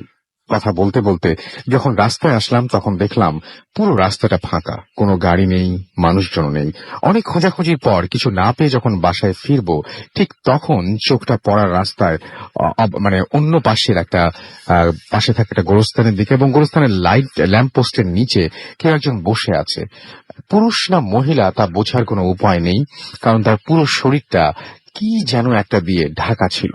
যত সময় আমার ফোনে কথা বলা শেষ, বাসায় ফিরবো, কিন্তু এরপর আমি যা দেখলাম আমার লাইফে এরকম কোনো কিছু আর দেখিনি। দেখলাম সেই মানুষটি একটি লাঠির ওপর ভর করে ওঠে এবং আস্তে আস্তে হাঁটতে হাঁটতে রাস্তার ঠিক মাঝখানে এসে দাঁড়ায় এবং হাতের লাঠিটা সামনের দিকে উঁচু করে ধরে।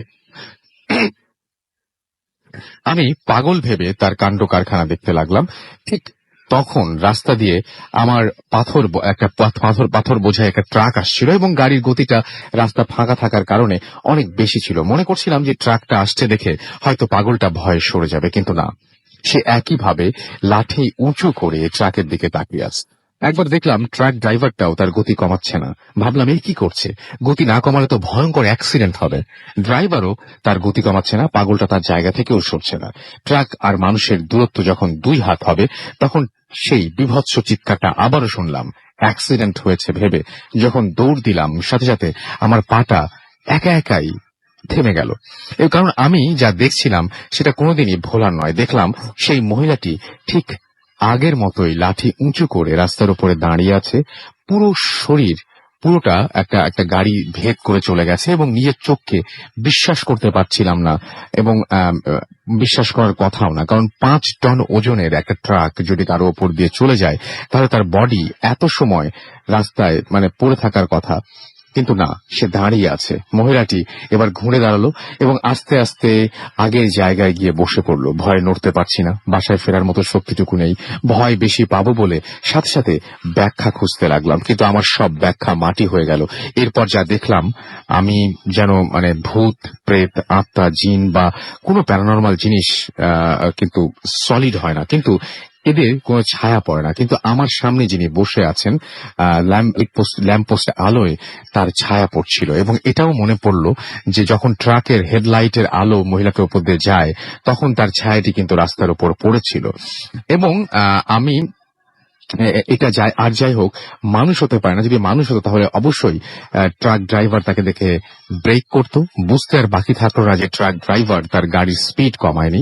আমার মস্তিষ্ক আমাকে বারবার ওখান থেকে যেতে বলছে, কিন্তু আমি নড়তে পারছি না। পা দুটো মনে হচ্ছিল তখন পুরো অবশ হয়ে গেছে। আমি কোনোভাবে বাসার দরজার সামনে এসে মা বলে একটা চিৎকার দিয়েই সেন্সলেস হয়ে যাই।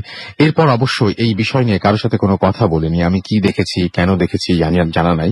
তবে যাই দেখি না কেন এই জিনিসটা, আর যাই হোক, আবারও বলছি কোনো মানুষ ছিল না, এই ছিল ঘটনা। এবং আমি খুব অবাক হচ্ছি যে সবকিছু মানুষের মতো হুবহু মিলে যায়। এবং উনি বলছেন সেটা হচ্ছে তার ছায়াও তিনি দেখেছিলেন। এবং আমরা সাধারণত যে সমস্ত জিনিস দেখি, যে সাদা কাপড় পরা, তারপরে পা উল্টো, এই সমস্ত কোনো কিছু না, একদম স্বাভাবিক একটা মানুষ যে কিনা রাস্তার মাঝখানে এসে দাঁড়িয়েছিল এবং যাকে ভেদ করে একটা ট্রাক চলে গিয়েছিল। এবং ট্রাক চলে যাওয়ার পর মুহূর্তেই তিনি দেখতে পেলেন যে রাস্তায় সেই মানুষটি সোজাসুজি ভাবে দাঁড়িয়ে আছে, তার কিছুই হয়নি। এবং আপনারা নিশ্চয়ই, আপনাদের মনে আছে গল্পের ভেতরে কিন্তু তিনি উল্লেখ করেছিলেন যে তিনি একটা লাঠি ভর করে হাঁটছিলেন। বেশ ভয়ঙ্কর। কিন্তু যারা এখন রাস্তায় রয়েছেন, ড্রাইভ করছেন, বাসায় ফিরছেন, তাদের জন্য কিন্তু এই ঘটনাটা খুবই অন্যরকমের, এবং যে কোনো মুহূর্তে আপনারাও এরকম ধরনের একটা ঘটনা কিন্তু ফেস করতে পারেন, এরকম একটা ঘটনা মুখোমুখি হতে পারেন। যাই হোক, এমডি সাব্বির আমাদের ঢাকার বাড্ডা থেকে লিখছেন যে ভূত এফএম তার কাছে শুনলে তার তার তার আচ্ছা তার পড়া মনে থাকে। ওকে, পাপড়ি এবং ফুয়াদ ভূতের গলি থেকে আমাদের এসএমএস করেছেন, এবং তিনি বলছেন যে বাস্তব কুফরির শিকার এমন কেউ গল্প শোনাতে এলে কেমন হবে বলেন তো? হ্যাঁ, ভালো হবে, তবে সেই ভদ্রলোককে বা সেই ভদ্র মহিলাকে আমাদের অবশ্যই পেতে হবে। আমাদেরকে আরবিনা লিখেছেন আজিমপুর থেকে যে আমার ফ্রেন্ড মাহিবকে, আচ্ছা তিনি হচ্ছে স্টোরিগুলো অনেক মেসেজ তিনি জানিয়েছেন এবং মাহিবকে হাই বলতে বলেছেন। ইশিকা রাজশাহী থেকে লিখেছেন আপুর সেকেন্ড স্টোরিটা শোনার পর লাইট অন করে দিয়েছি। আমাদেরকে এমডি নিলয় না আমাদের এনকে নিলয় কুষ্টিয়া থেকে লিখেছেন, তিনি এবং তার ফ্রেন্ড তাদের একটা হন্টেড স্টোরি রয়েছে, কি করবেন bhuthfm@radio50.fm, এটা হচ্ছে আমাদের অ্যাড্রেস। এই অ্যাড্রেসে আপনি কিন্তু যে কোনো সময়ই আপনার ঘটনাটা পাঠিয়ে দিতে পারেন, এবং যদি এই উইকেই পাঠান নেক্সট উইকে সেটা পড়ার বা আপনাকে ফাইট করার একটা সুযোগ চলে আসতে পারে।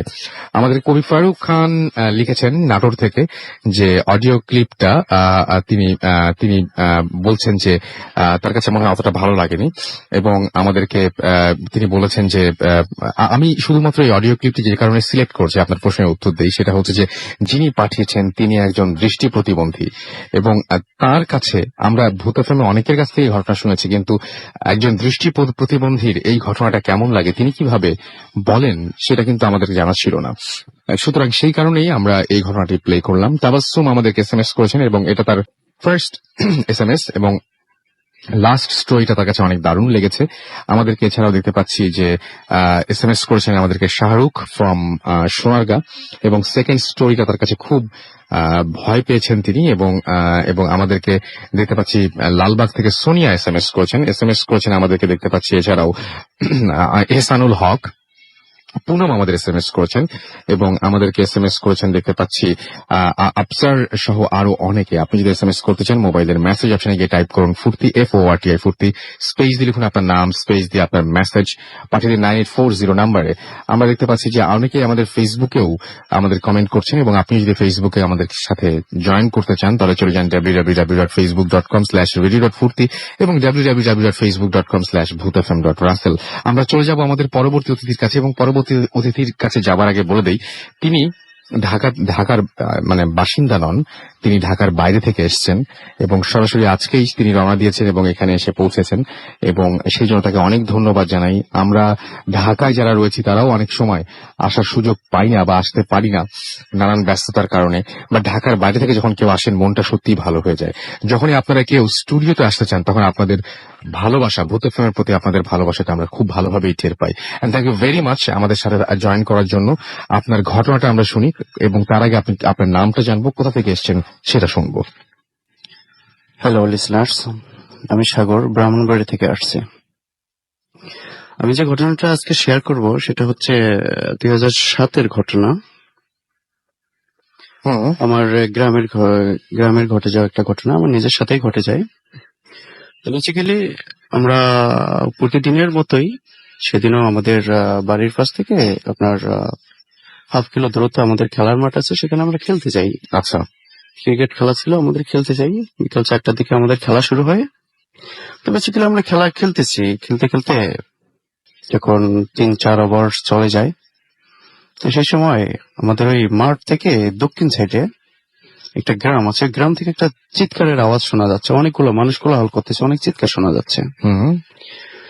তো চিন্তা ততটা করলাম না, কারণ 2 দিন আগে সেখানে একটা মারামারি ঘটে যায় জমি সংক্রান্ত ব্যাপারে। তো সেই মারামারিতে একজন নিহত হয়, সাধারণত স্পট ডেটে হয়ে যায় সেখানে। তো বেসিক্যালি সেই রকমই কিছু একটা চিন্তা করছিলাম যে হয়তো বা তারই কোনো একটা রেস হচ্ছে সেখানে। আচ্ছা, তো আবার আমরা খেলাধুলা শুরু করে দিলাম, কিন্তু চিৎকার গুলো আরো বেশি হয়ে যাচ্ছে, এক সময় আরো বেশি হয়ে যাচ্ছে। আচ্ছা, তো খেলা বন্ধ করে আমরা সেদিকে যাওয়ার চিন্তা করলাম যে দেখি কি ঘটনা।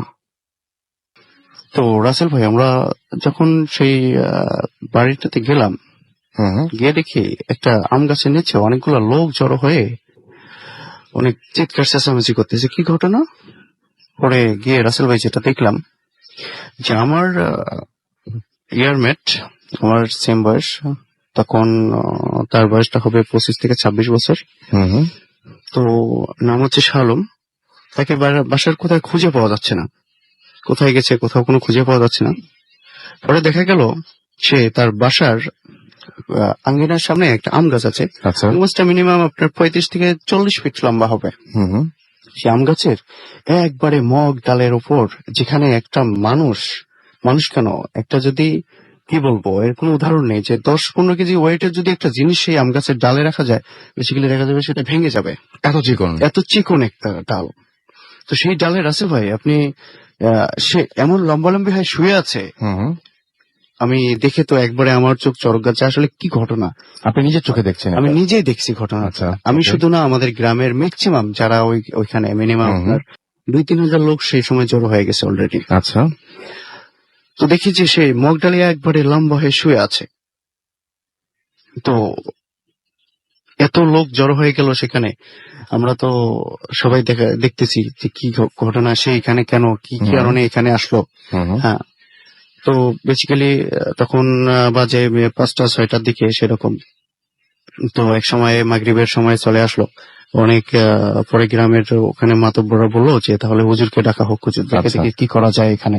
আর বেসিক্যালি রাসেল ভাই এখানে আরেকটা কথা আছে যে ওই সে সেই সময় থেকে কখন আগে উঠছিল, সেই সময় থেকে তার আগে কতক্ষণ আগে সেইখানে উঠেছিল সেটা আমরা এখনো জানি না। আর বেসিক্যালি সেই সময় আরো 2-3 জন সেই গাছে উঠছিল যে তাকে ওখান থেকে নিয়ে আসা যায় কিনা। কিন্তু সেখানে যাওয়ার কোনো ক্রমে সম্ভব না। এমন মগডাল একটা যে চলে গেছে ওই অবস্থায়। আচ্ছা। তো এটাও করা হলো, সেটাও ট্রাই ব্যর্থ হয়ে গেল। এক সময় পরে ওই আমাদের ওই মসজিদের হুজুর ছিল, ওই হুজুরকে ডাকা হলো। হুজুর বললো যে ঠিক আছে, আপনারা এক কাজ করেন, এখান থেকে কিছু খড়, ওই গাছটার নিচে অনেক কিছু খড় জমা করে রাখা। আচ্ছা। তো কথা মতো কিছু খড় জমা করা হলো, অনেক বড় একটা ডিবি করা হলো ওই গাছটার নিচে। তো রাসেল ভাই তখন মাগরিবের আজান অফ হয়ে গেছে, আমরা সবাই নামাজে গেলাম, নামাজ পড়ে আসলাম, তার জন্য দোয়া খায়ের করলাম। তো বাসায় তো অনেক কান্নাকাটি তার, হ্যাঁ, যে ছেলের এই অবস্থা, হঠাৎ করে এরকম একটা অবস্থায়। আগে তার এরকম কোনো ঘটনায় তার হয়নি, কিন্তু হঠাৎ করে এরকম একটা ঘটনা। তো বেসিক্যালি যখন থেকে দেখা গেল যে মাগরিবের নামাজ শেষ হয়ে গেল, আমরা সবাই ওখানেই চলে আসলাম, এই ঘটনাটা আসলে কি ঘটতে যাচ্ছে, দেখি কি কাহিনী। তো যখন আবার চলে আসলাম, হুজুরও চলে আসলো। তো বেসিক্যালি রাসেল ভাই মাগরিবের নামাজের পরেই দেখা যায় যে একটু অন্ধকার হয়ে যায়, অনেক বেশি অন্ধকার হয়ে যায়। হ্যাঁ, তো এই অন্ধকারটা হওয়ার পরে তো সেই সময় যে তাকে এমন ভাবে হুজুর হয়তো বা কিছু মন্ত্র করলো, তো সেই সময় যে এমন ভাবে নামলো ওখান থেকে, আচ্ছা ভাই ওই 35-40 ফিট থেকে নামতে গেলে মিনিমাম আপনার 3-4 সেকেন্ড লাগবে। যদি ওখান থেকে কিছু জিনিস, ভারী জিনিস ফেলাই দেওয়া হয় তাহলে 3-4 সেকেন্ড লাগবে, হয়তো 5 সেকেন্ড সর্বোচ্চ লাগতে পারে। আচ্ছা। কিন্তু রাসেল ভাই আমি এখনো বিশ্বাস করতে পারি না যে সে ওই মানে 35-40 ফিট থেকে সে নিচে নামতে মিনিমাম 10 মিনিটের মতো সময় লাগে। তো তাকে সেভাবে ওই খড়ের উপরে সে আস্তে আস্তে খুব স্লোলি এসে ওই খড়ের উপর পড়ে গেল। পড়ে যে সে জ্ঞানহারা অবস্থায় ছিল। তো পরে তাকে ওই বাসার লোকজন ধরাধরি করে বাসায় নিয়ে গেল। বাসায় নিয়ে যে হুজুরে ঝাড়ফুঁক করে আর পানির সেটা দিয়ে তাকে ওই কোনো সুস্থ করার পরে সে কিছু বলতে পারে না, যে আর সে কোথায় ছিল, কি অবস্থায় ছিল, সে কিছুই বলতে পারে না। তো পরবর্তীতে দেখা গেছে যে আমরা তো সেদিনের মতো সেখান থেকে চলে আসলাম। ভাই ঘটনাটা এখানে শেষ হওয়ার কথা ছিল বেসিক্যালি, তারপরে আর কি এরকম আর কোনো ঘটনা হওয়ার কথা ছিল মনে হয় না। তো আমরা সবাই যার যার বাসায় চলে আসছি। বাসায় চলে আসার পরে সেদিন আর কোনো ঘটনাই ঘটলো না। পরের দিন আমরা ফজরের নামাজ, তারপরের দিন, যেদিন ঘটনাটা হয় তার একদিন পরের ঘটনা। আচ্ছা। তো বেসিক্যালি আমরা শুক্রবার ফজরের নামাজ পড়ে আমাদের গ্রামের বাসায়, ওই গ্রামের বাসা থেকে একটা আমাদের টং বলা হয় সাধারণত, টং আমরা বলি, কেউ কেউ অনেক নামে সেটা করা হয়। আচ্ছা। ওই জাম গাছের তলায় বা আম গাছের তলায় রোদ্রের সময় ছায়ার নিচে ওই রকম একটা জিনিস তৈরি করে আমরা ওখানে বসি সাধারণত। তো দেখা গেছে যে আমরা ওখানে বসে আছি, সেই ফজরের সময় হঠাৎ করে চিৎকার, আবার যে গ্রামে এই ঘটনাটা ঘটলো সেই দিক থেকে চিৎকার গুলো চলে আসতেছে। আচ্ছা। তো কি ঘটনা, এত সকালে আবার কিসের চিৎকার শোনা যাচ্ছে? আবার আমরা দৌড় দিলাম, কারণ বেসিক্যালি 2 দিন আগে এই ঘটনাটা ঘটে গেছে। আমরা শিওর যে ওইখানে নিশ্চয় আবার কোনো একটা ঘটনা ঘটে গেছে। তো আমরা আবার সেখানে গেলাম, গিয়ে দেখি যে রাসেল ভাই আপনার ঘটনাটা আমরা এরকমই শুনলাম যে তাকে অনেক সকালের দিকে অনেক ডাকাডাকি করা হয়েছে, তার আম্মা অনেক ডাকাডাকি করলো, সে শালম উঠ, কিন্তু সে কোন রকম সাড়া দেয়নি। কোন রকম সাড়া না দেওয়ার কারণে একসময় শালমের আম্মা চিৎকার করে বলতেছে আমার ছেলের মনে হয় আজকেও কিছু হয়ে গেছে, যার কারণে সে ওই বাড়ির লোকজন এসে জ্বালানা সব বন্ধ করাই দিয়েছে। পরে দরজা তার ভাঙা হলো, দরজা ভেঙে তাকে যে অবস্থায় দেখা গেল রাসেল ভাই, যে তারা আসলে ওই দেখার জন্য প্রস্তুত ছিল। তো দেখা গেল তাকে যে বেডে যে শোয়ানো ছিল, সে যে বেডে তার শোয়ানো ছিল ওই বেডে মশারি টানানো ছিল, সে মশারির উপর ওইভাবে সেম অবস্থায় সে শুয়ে আছে। আচ্ছা, মশারির উপরে। তো এ ছিল সে, তখন তাকে ওখান থেকে নামানো হয়। একটা মানুষের কিন্তু মশারির উপরে শুয়ে থাকাটা খুব অদ্ভুত ব্যাপার। সেটাই, হ্যাঁ, মানে আপনি ঠিক যেভাবে শুরু করেছিলেন যে আম গাছে চিকন একটা ডালের উপরে শুয়েছিল, এখন বলছেন মশারির উপরে, এবং আপনি সেটা আমার সবাই দেখেছে। হ্যাঁ, আমি মশারির উপরটা দেখি নাই, তাকে সেভাবে আমি পরে শুনেছি যে তাকে মশারির উপর নাকি পাওয়া হয়ে গেছে, পাইছে। আচ্ছা আচ্ছা, কিন্তু আম গাছের যে মগডালি ছিল এটা আমার সচক্ষে দেখা, আপনার সচক্ষে দেখা, যার কারণে আমাকে এটাও ফেস করতে হচ্ছে। আচ্ছা আচ্ছা, তারপরে রাসেল ভাই তারপরে তাকে ওখান থেকে ইয়ে করা হলো। পরবর্তীতে আমরা তো ওখানে ওই অবস্থায় পরে তাকে সুস্থ করা হলো, সবাই যার যার এখানে চলে আসলো। তো বেসিক্যালি পরে আর কোনো ঘটনা আমার ওই রকম আর জানা হয়নি, তবে তার আর কোনো ওই রকম কোনো ঘটনা হয়নি। তো পরে নাকি বাড়ি বন্ধ করা নাকি কি জানি কবরাজ ইয়ে করে করছে, পরে থেকে ওই রকম করা হয়নি।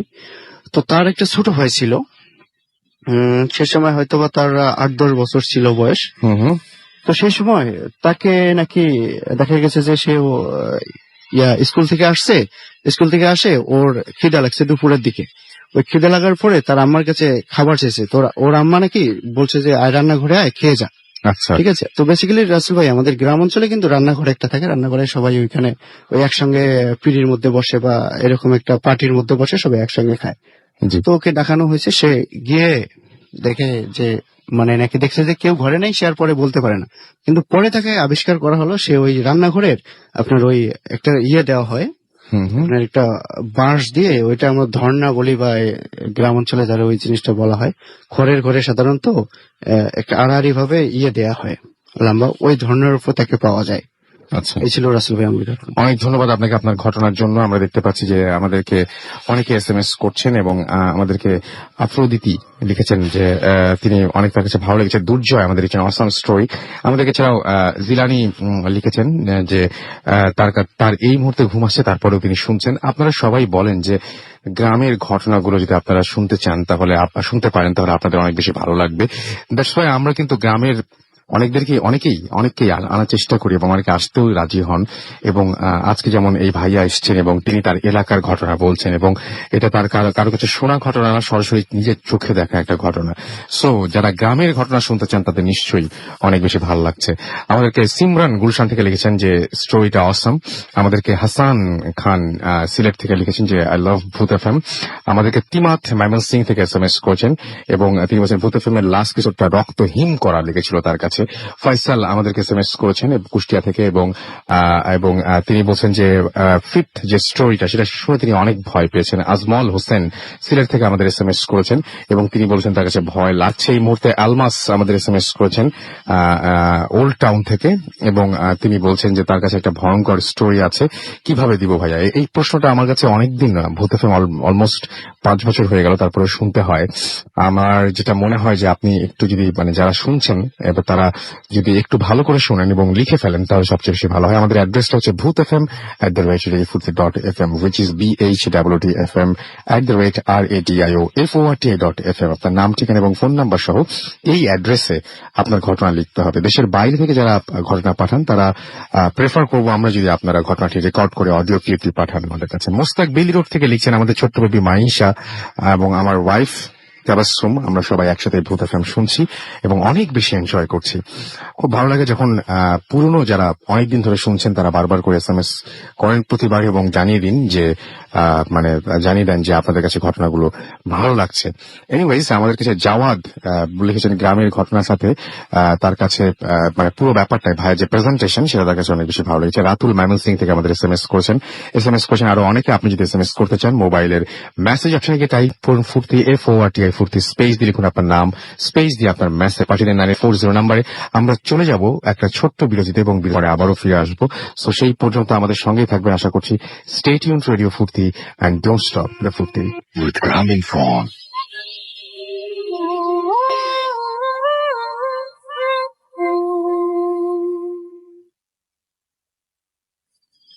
Welcome back. শুনছেন সবসময় রেডিও ফুর্তি। ঘড়িতে সময় রাত 1:32 and the night comes alive with Grameenphone. আমরা গ্রামীণফোনের সাথে যেতে চাই বহুদূর, এবং আপনারা যদি সঙ্গে থাকেন তাহলে সেটা সম্ভব। এবং আপনারা দারুণ দারুণ সব ঘটনা পাঠিয়ে দিন আমাদের কাছে, আপনাদের জানা বা আপনাদের চারপাশ থেকে পাওয়া শোনা যে ঘটনাগুলো রয়েছে সেই ঘটনাগুলো পাঠিয়ে দিন আমাদের কাছে। এবং ঘটনা পাঠাতে হলে যেটা করতে হবে, আপনার নাম, ঠিকানা এবং ফোন নাম্বার সহ আপনার ঘটনা পাঠিয়ে দিতে হবে bhootfm@radiofurti.fm এই অ্যাড্রেসে।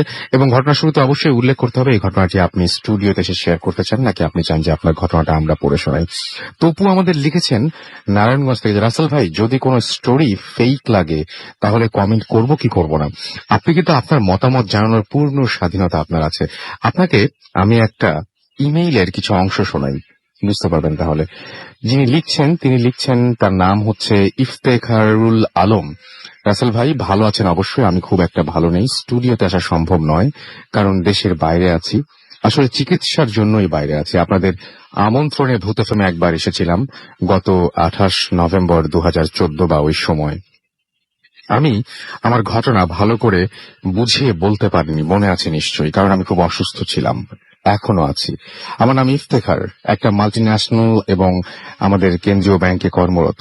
আসলে আজকে আপনাকে যা জানানোর জন্য লিখছি না, খালি আপনার মাধ্যমে ভূত এফএমের শ্রোতাদের কাছে একটু প্রার্থনা আর একটি জিনিস জানাবার জন্য। আমাদের স্রষ্টার সেরা সৃষ্টি হলো মানুষ, তারপরও এমন কিছুই আছে, এমন অনেক কিছুই আছে যা আমাদের কাছে এখনো সম্পূর্ণ অজানা, এখনো পর্যন্ত অজানা।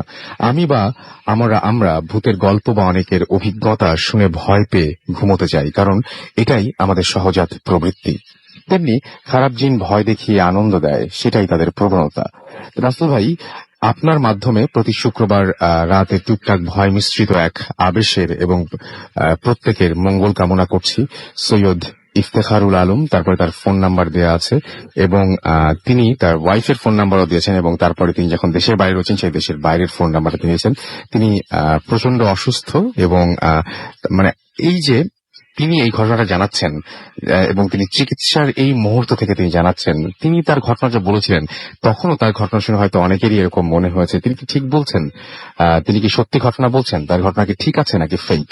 এটা কিন্তু মনেই হয় আমরা যখন আমাদের পরিবারের চিরপরিচিত মানুষের কাছ থেকে শুনি, যখন যেই মানুষটাকে আমরা অনেকদিন ধরে চিনি এবং জানি যে হ্যাঁ ওনার পক্ষে উনি তো মিথ্যা বলেন না, তখন আমরা তিনি যেটা বলেন সেটা আমাদের বিশ্বাস করা সহজ হয়। কিন্তু যে মানুষটিকে আপনি চেনেন না, যাকে কোনোদিন দেখেননি, একদম ও প্রান্তে বসে কানে হেডফোন লাগিয়ে সে তার গল্প বিশ্বাস করাটা একটু ডিফিকাল্ট, আমি জানি সেটা।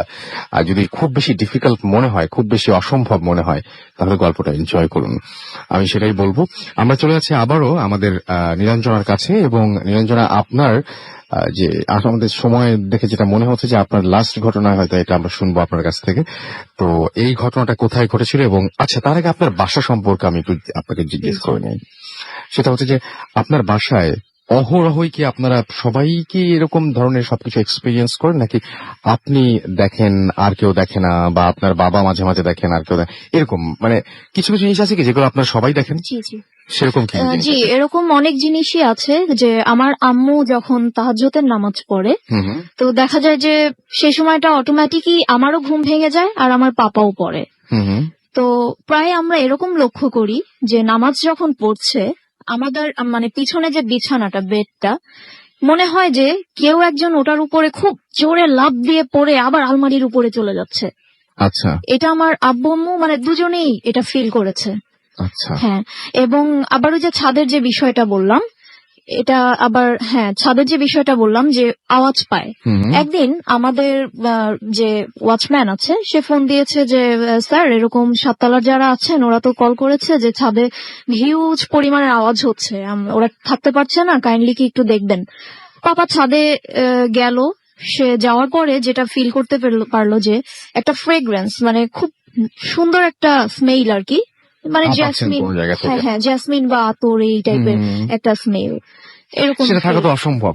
জি। ছাদে কোনো ফুলের গাছ আছে? না না, আমাদের ছাদে কোনো ফুলের গাছ নেই, জাস্ট কয়েকটা ফলের গাছ আর এই এমনি পাতাবাহার টাহার এবং এরকম। সেখান থেকে এরকম সুগন্ধ আসার কথা? না, কোনো পসিবিলিটি নেই। আচ্ছা, আর এই যে বাথরুমের যে ব্যাপারটা বললেন, বাথরুমে কি আপনি একাই এক্সপিরিয়েন্স করেন নাকি সবাই এক্সপিরিয়েন্স করে এটা? না, বাথরুমের বিষয়টা হচ্ছে যে হ্যাঁ, ওই যে আমার আব্বু মাঝখানে একটা প্রবলেমে পড়েছিল, তো সেও এরকম ভাবে মানে একটা জিনিস ফেস করে।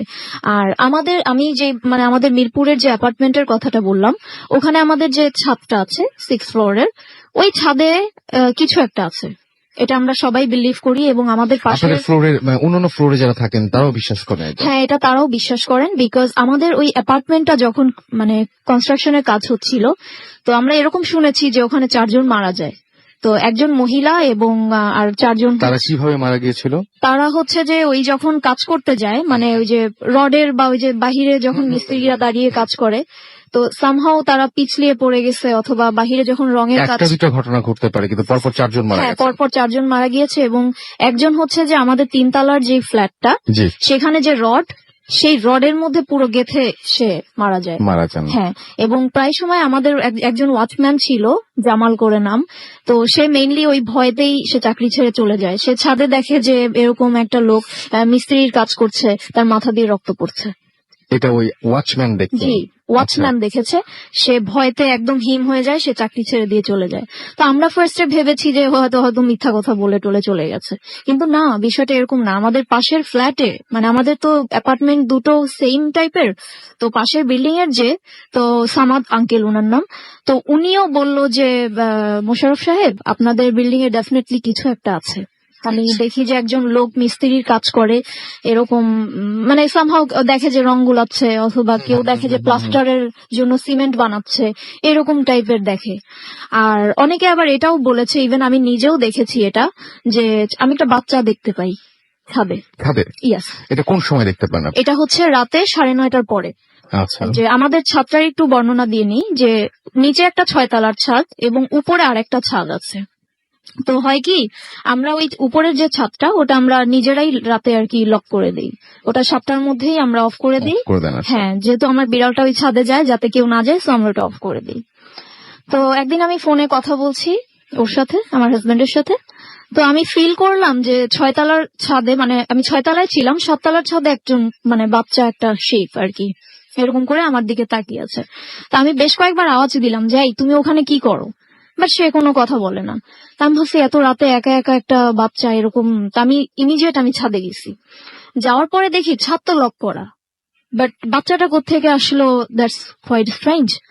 সো এরকম ছোটখাটো কিছু ঘটনা। আবার অনেকে বলে যে একটা মেয়েকে দেখা যায় যে রেলিং এর উপরে হেড ডাউন বসে থাকে, এরকম টাইপের অনেকে অনেক কিছু দেখা যায়। আর ওই যে লম্বা চুলের মহিলার কথা বললেন, সেটা কি শুধুমাত্র আপনিই দেখেছেন নাকি আরো অনেকেই আপনাদের? না না, এটা আমার আম্মু দেখেছে। আপনার আম্মুও দেখেছেন তাকে, এবং তার চুল অনেক দূর পর্যন্ত? অনেক দূর পর্যন্ত। এবং নট অনলি আমাদের বাসায়, আম্মু একদিন লিফটে মানে সে মানে ওয়েট করছে লিফট আসার জন্য, সে দেখেছে যে মানে বেশ অনেক লম্বা চুল, বাট তার ফেস দেখা যায় না, জাস্ট চুলটা, আর ব্ল্যাক ড্রেস পরা। জাস্ট যখন ডোরটা ওপেন হলো লিফটের, আমার আম্মু দেখলো, দেখার সাথে সাথে লিফট আবার অফ হয়ে গেল। অফ করার সাথে সাথে আম্মু আবার ওপেন করলো। অফটা কি উনি করেছিলেন না একা একা অফ হয়ে গেছে? একা একা অফ হয়ে গেছে। হ্যাঁ, তো আম্মু বাসায় এসে বিষয়টা শেয়ার করলো। এবং আরেকটা বিষয় আমি যেটা বলবো, যে আমাদের ডোরে প্রায় সময় ধপ ধপ ধপ ধপ করে কে যেন নক করে, এটা সব সময় হচ্ছে। তো একদিন হয়েছে যে আমি আর আমার আম্মু ড্রয়িং রুমে বসে টিভি দেখছি, তো দুজনেই তো ভুল শুনতে পারি না, তো গেটে নক হচ্ছে কন্টিনিউয়াসলি। রাসেল ভাই 5টা মিনিট ধরে এরকম নক করছে, আমি ক্যাট সাইড দিয়ে স্টিল তাকিয়ে আছি, বাট ওখানে কেউ নেই এরকম। এবং ইভেন এর আগেও আরেকবার এরকম নক হয়েছে। আমি যখন গেটটা খুললাম, আমাদের পাশ দিয়ে একটা সিঁড়ি, তো মনে হলো কি যে ওই যে কোনো বস্তার মতো বা ড্রামের মতো গড়িয়ে পড়লে যেরকম একটা ধপ ধপ ধপ আওয়াজ হয় না, তো মনে হলো যে সিঁড়ি দিয়ে ওরকম ধপ ধপ ধপ করে পড়ে পড়ে আমাদের সামনের যেই ফ্ল্যাটটা, ওই দরজার সাথে বাড়ি খেলো, হিউজ আকারে।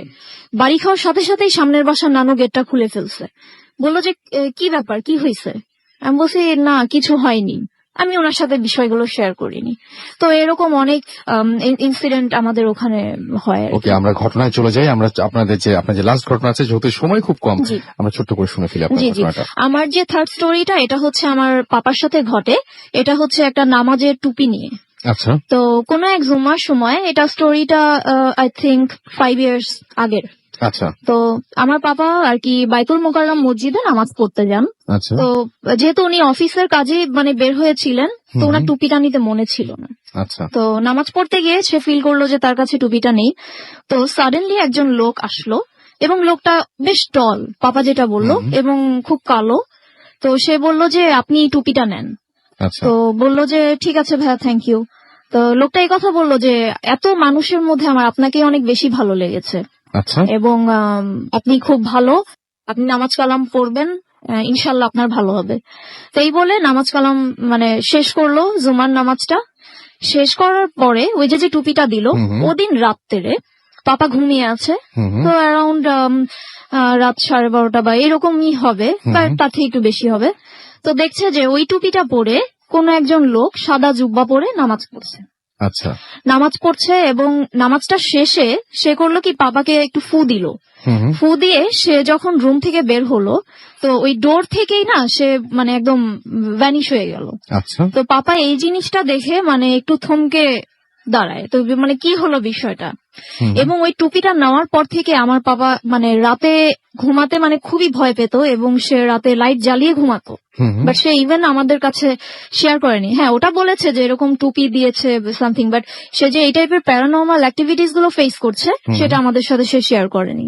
আচ্ছা। তো প্রায় সময় নাকি সে রাতে যখন ঘুমোতো কানের কাছে এসে ফু দিয়ে যেত, অথবা কানের কাছে এসে বলতো কিরে ঘুমাচ্ছিস কেন, অথবা অর্ধেক ঘুম থেকে উঠে দেখে যে লোকটা সামনে বসে আছে, আচ্ছা। বা এরকম সোফার মধ্যে বসে আছে, বা বাহিরে গেলে দেখা যায় যে এরকম সে দেখছে, বাথরুমে গেলে দেখছে বাথরুমের ডোরটা অফ করে দিচ্ছে, দেখছে যে লোকটা দাঁড়িয়ে আছে। আচ্ছা। এবং আরেকটা মজার বিষয় হচ্ছে যে আমাদের বাসায় তখন আমরা ফ্রিজে কোনো কাঁচা মাংস রাখতে পারতাম না, বা মাছ মাংস, মানে ওটা কোথায় যেন চলে যেত, আমরা এটা জানিও না।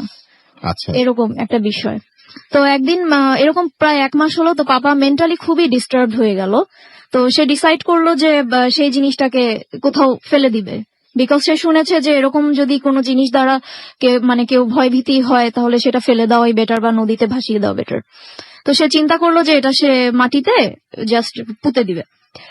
তো এর ভিতরে হলো যে সে ডিসাইড করলো সেদিন রাতের ঘটনা।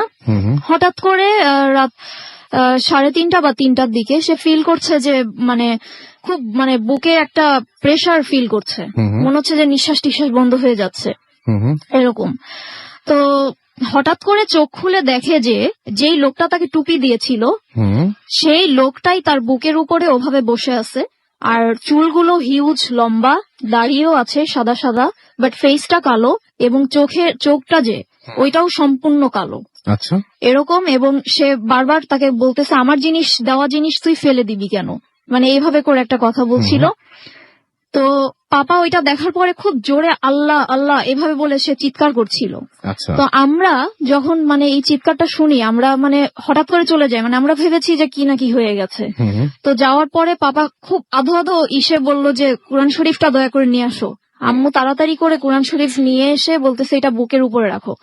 তারপরে বুকের উপরে রাখলো, আমরা সূরা পড়ছি, আম্মু আমি, তারপর পাপা যা পারছে ওই সিচুয়েশনে ওভাবে করে সূরা টুরা পড়লো। তারপরে মানে কিছুক্ষণ পরে আর কি সেই জিনিসটা পাপাকে ছেড়ে দিয়ে চলে গেল। কিন্তু রাসেল ভাই, এটা অ্যাকচুয়ালি খুব ভয়ের বিষয় যে একটা এন্টিটি, আমি রাতে ঘুমিয়ে আছি, আমার সামনে এইভাবে তাকিয়ে বসে আছে। It's really very scary. তো এই ছিল রাসেল ভাই আমার স্টোরিটা আর কি। অনেক ধন্যবাদ আপনাকে। আমাদের আবারও একটা বিরতি নিতে হচ্ছে, এবং বিরতির পরে আমরা আবারও ফিরে আসছি। সেই পর্যন্ত আশা করছি আমাদের সঙ্গে থাকেন। Stay tuned.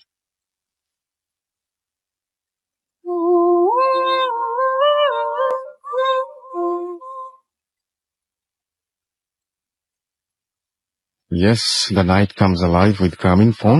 হাতে ঘটনা শোনার মতো তো কোনো সময় নেই, বাট কিছু SMS পড়া যায়। ওয়ালিওয়ান আমাদের লিখেছেন নারায়ণগঞ্জ থেকে, এবং তার SMS পড়া হয় না, অনেক কষ্ট পেয়েছেন তিনি, তাই লিখেছেন। অপু জুরাইন থেকে আমাদের SMS করেছেন এবং খুব ভালো লেগেছে তার কাছে। শুভ আমাদের ওয়াসা রাজশাহী থেকে SMS করেছেন এবং আজকের ভূত FM এর অনেক প্রশংসা করেছেন। সানি এবং তার ওয়াইফ কুমিল্লা থেকে ভূত FM শুনছেন। সাকিব আজকের ঘটনাগুলো জোস, তাই লিখেছেন। আমাদেরকে ছবি লিখেছেন যে আজকের স্টোরিগুলো অনেক ভালো ছিল। আমাদেরকে ইউনুস নরসিংদী থেকে SMS করেছেন, আমাদেরকে SMS করেছেন দেখতে পাচ্ছি পলক, এবং তিনি বলেছেন যে তাদের SSC এক্সামের রেজাল্ট দিবে, সুতরাং সবাই দোয়া করবেন। অবশ্যই দোয়া থাকলো, এবং যেরকম এক্সপেক্ট করছেন তার চাইতে অনেক বেশি ভালো হবে এটাই আশা করি। এছাড়া আমি দেখতে পাচ্ছি আমাদেরকে হানিফা SMS করেছেন, নাইস। আনোয়ার সিলেট থেকে আমাদের SMS করেছেন এবং আমাদেরকে SMS করেছেন দেখতে পাচ্ছি। এছাড়াও আরো অনেকে, তিমাত আমাদের SMS করেছেন পাখি রাজশাহী থেকে, এবং আমাদেরকে SMS তিনি বলছেন যে অ্যাপার্টমেন্টের কাহিনীটা হেভি। আমাদেরকে সাইদুল নারায়ণগঞ্জ থেকে SMS করেছেন এবং অসম রেকর্ডিং ক্লিপস এবং অসম ভূত FM। আমাদেরকে দেখতে পাচ্ছি ময়মনসিংহ থেকে আশা SMS করেছেন, আজকের ফোর্থ স্টোরিটা অসম লেগেছে তার কাছে।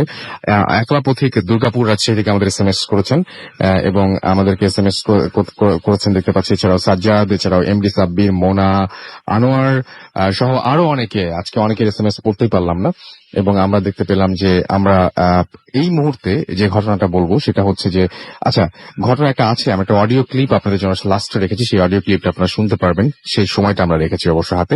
আমরা একটু কথা বলে নেই। আমাদের সঙ্গে আজকে নিরঞ্জন অনেকগুলো ঘটনা শেয়ার করেছেন এবং তার হাজবেন্ড তার সঙ্গে এসেছিলেন, এবং আপনি তো খুব কাছ থেকে দেখেছেন পুরো জিনিসটা। জি জি। ওনাদের বাসায় আপনি কোনোদিন কোনো কিছু ফেস করেননি এখনো? ওরকম ভাবে আসলে ফেস করা শুধুমাত্র ওই যে শব্দ টব্দগুলো পাওয়া ছাড়া?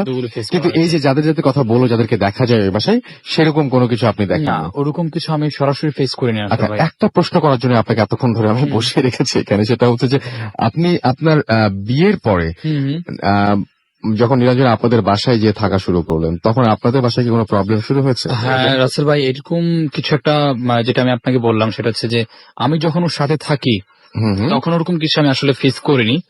বাট যখন দেখা যায় অনেক সময় আমার অফিস থেকে আসতে কিছুটা লেট হয়ে যায়, ইন দ্য মেইন টাইম ও বাসায় রুমে থাকে, এরকম হয়েছে। দেখা যাচ্ছে ও শুয়ে আগে, মানে দেখা যায় শরীরটা ভালো না, একটু আগে শুয়ে পড়ছে। সো 7টা বা 8টার দিকে আমি যখন বাসায় আসলাম 11টার দিকে, তখন দেখলাম যে শুয়ে আছে, তো আমিও শুয়ে পড়লাম। তো তখন কিছু সে আমাকে বলে নাই। সকালে ঘুম থেকে উঠে দেখলাম ওর হাতে মানে নখের দাগ, 3টা বড় বড় নখের দাগ। তো সে নিজে করা সম্ভব না। আমি ওর নখ চেক করছি, আমি এক্স্যাক্টলি মানে লজিক পছন্দ করি, যেটা আর কি, যে লজিক পছন্দ করি। তো আমি কোনোভাবে মানে ইকুয়েশনটা মিলাতে চেষ্টা করলাম যে কিভাবে সম্ভব হতে পারে সে নিজে আঙ্গুল দিয়ে করেছে, অথবা আমার যে ভাগ্নিটা আছে সে করছে। দুটোটা দেখলাম ভাগ্নির বয়স হচ্ছে 9 মাস, দরজা ছিল লক, ভিতর দিয়ে সে, তো এটা সম্ভব না, করা সম্ভব না। আর ওর হাতে কোনো নখ ছিল না, আর যদি নখ দিয়ে কাটতো ব্লিডিং বা চামড়ার কোনো একটা খোঁচা অংশ অবশ্যই লেগে থাকতো। আমি কিছুই পাচ্ছিলাম না, মিলাতে পারছিলাম না আমি ইকুয়েশনটা, আসলে কে করলো। আর ওয়াশরুমও এরকম হয়, আপনাদের বাসায় শুরু হয়েছে? আমাদের বাসাও কিন্তু এরকম। আচ্ছা, তার মানে হচ্ছে অনেক সময় এরকম হয় যে যিনি এক্সপিরিয়েন্স করেন তিনি যেখানে যান। আমি তো এরকমও পেয়েছি, আমাদের এখানে আপনারাও শুনেছেন যে ভূত এফএমে এরকম অনেকে এসেছেন যে বাংলাদেশে কোনো একটা প্রবলেম হয়েছিল, তারপর সে দেশের বাইরে উনি আছেন এবং দেশের বাইরে যেখানে যাচ্ছেন সেখানেও সেটা সঙ্গে সঙ্গে যাচ্ছে। এনিওয়েজ, আমরা আজকে এখানে শেষ করব, তবে একটা অডিও ক্লিপ রাখছি আপনাদের জন্য। তার আগে যাওয়ার আগে জানিয়ে যাই, আগামী সপ্তাহে আরো ভালো এপিসোড আপনাদের উপহার দিতে চাই। সেই জন্য আপনাদের যেটা করতে হবে সেটা হচ্ছে আপনাদের জানা সেরা ঘটনাগুলো পাঠিয়ে দিতে হবে আমাদের কাছে, এবং অবশ্যই অবশ্যই সেই ঘটনাগুলো মধ্যে নতুনত্ব থাকতে হবে। এবং আগামী সপ্তাহে আপনাদের সাথে আবারও কথা হবে। আমি যাওয়ার আগে আরো একবার আমাদের অ্যাড্রেসটা জানিয়ে দিই। আমাদের অ্যাড্রেস হচ্ছে bhutfm@radiofurti.fm, which is BHWTFM@radioforti.fm। আমাদের ফেসবুক পেজে যান আপনারা, সেখানেও আপনি যে কাউকে জিজ্ঞেস করলে অ্যাড্রেসটা শুনে যদি বুঝতে সমস্যা হয় সেখানে পেয়ে যাবেন। আমাদের রেডিও ফুর্তির যে ফেসবুক ফ্যান পেজ রয়েছে সেখানে গিয়েও আপনি অ্যাড্রেস পেয়ে যাবেন, সুতরাং অ্যাড্রেস ম্যানেজ করা কোনো সমস্যা না। এবং এমনকি গুগলে যে আপনি যে টাইপ করেন যে রেডিও ফুর্তির অ্যাড্রেস কি, সেটাও আপনি পেয়ে যাবেন। সো এটা কোনো প্রবলেমই নাই।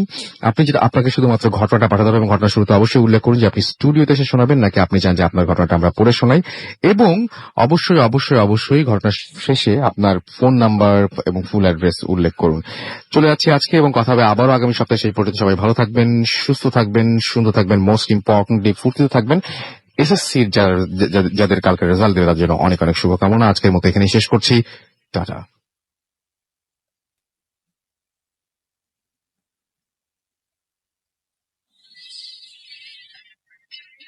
হ্যালো রাসেল ভাইয়া, আমি নওশিন উত্তরা থেকে।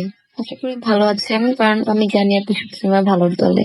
আজ আমি যে স্টোরিটা শেয়ার করতে যাচ্ছি সেটা আমার কাজিন রোজার জীবনের সত্যি কাহিনী, যার এজ অনলি 3 বছর 11 মাস। কাহিনীটা বলার আগে বলে নেওয়া ভালো যে আমার খালামণি সরকারি চাকরি করে। গাজীপুরেরই যে কোনো একটা স্থানে তারা থাকে, সর্বত কারণে আমি নামটা বললাম না। এই কারণে জবের খাতিরে বিভিন্ন জায়গায় যেতে হয় ওকে, বিভিন্ন গ্রাম্য জায়গাতেও, যেহেতু এটা সমিতি রিলেটেড কাজ। সো রোজা যখন পেতে তখনও খালামণিকে অনেক জায়গায় যেতে হতো। যথারীতি রোজার জন্ম হলো গাজীপুরেরই একটা ক্লিনিকে। প্রথম দিকে কেউই আমরা প্রবলেমটা বুঝতে পারিনি, কিন্তু রোজা ধীরে ধীরে যত বড় হতে লাগলো আমরা ততই সমস্যাটা বুঝতে পারলাম। নর্মালি বাচ্চারা 1 বছরের মাথায় কথা বলতে পারে একটু একটু, কিন্তু সেই জায়গায় রোজা আজও কথা বলতে পারে না। যাও একটু আধটু বলে আমরা বুঝতে পারি না সে কি বলছে। অনেক বড় বড় ডাক্তার দেখিয়েছে ওকে, কিন্তু কেউ তার এক্সাক্ট প্রবলেমটা করতে পারে না রিপোর্টে, বিকজ রিপোর্টে সবকিছুই নর্মাল আছে, কোনো সমস্যাই তার নেই। একদিন আমরা সবাই খেয়াল করলাম, ঠিক একদিন না, পরপর অনেকদিন, যে সে হাত বাড়িয়ে কাকে যেন ডাকে জানালা দিয়ে, কোলে উঠতে চায়, তার ইশারায় কথা বলে। আমরা প্রথম প্রথম ব্যাপারটাকে গুরুত্ব দিইনি, কিন্তু প্রতিদিন ও এমন করে, কোনো সার্টেন টাইম নেই। মাঝে মধ্যে অকারণেই চিৎকার করে কেঁদে উঠতো। পরে একদিন স্থানীয় এক বড় হুজুরকে ডেকে আনা হয়। সে রোজাকে দেখে কিছু একটা বুঝতে পারে এবং পরে সে বলে রোজার উপর জিনের আসর আছে, দ্যাট মিনস রোজা পজেস। এবং এটা আজকাল না, ও যখন পেটে তখন থেকেই। কারণ আমি আগেই বলেছি আমার খালামণির জবের ব্যাপারে, যে সে রোজাকে পেটে নিয়েও অনেক জায়গায় মুভ করেছে এবং অনেক সময় সে সন্ধ্যার পরেও বাসায় ফিরেছে, এবং ওই সময়টাতেই রোজার উপর নজর পড়েছে, যেহেতু ওই সময়টা খারাপ প্রেগনেন্ট ওমেনদের জন্য। সে আরো জানায় জিনটা ভালো না, তো সবসময় বিরক্ত করে দূর থেকে, যেহেতু ওর গলায় হওয়ার পর থেকেই একটা তাবিজ থাকে, সে কারণে ওর কাছে আসতে পারে না, এবং ওর যত প্রবলেম সবই জিনেরই ক্রিয়েট করা। কিছু রেস্ট্রিকশনস দিয়ে দিয়েছে ওর জন্য হুজুর, যেমন একটা তাবিজ দিয়েছে সর্বদা পরে থাকতে, একটা তেল পরা দিয়েছে যেটা সকাল এবং রাতে দিতে হবে, এবং ওদের পুরো বাসাটা বাঁধিয়ে দিয়েছে তারপর থেকে, যেন কিছু প্রবেশ করতে না পারে খারাপ কিছু। এখন আমার বোনের তেমন কোনো প্রোগ্রেস নেই, এবং আমরা সবাই অজানা যে কবে হবে, শুধু অপেক্ষার প্রহর গুনছি। কারণ হুজুর বলেছে যে তেমন মেজর কোনো স্টেপ নিতে গেলে ক্ষতি হতে পারে, দ্যাটস ওয়াই এটা আস্তে আস্তে এটাকে অ্যাটলিস্ট প্রিভেন্ট করতে হবে। আমার কাজিনের জন্য দোয়া করবেন যেন তাড়াতাড়ি সেরে ওঠে। Thank you. এই ছিল আমার ঘটনা।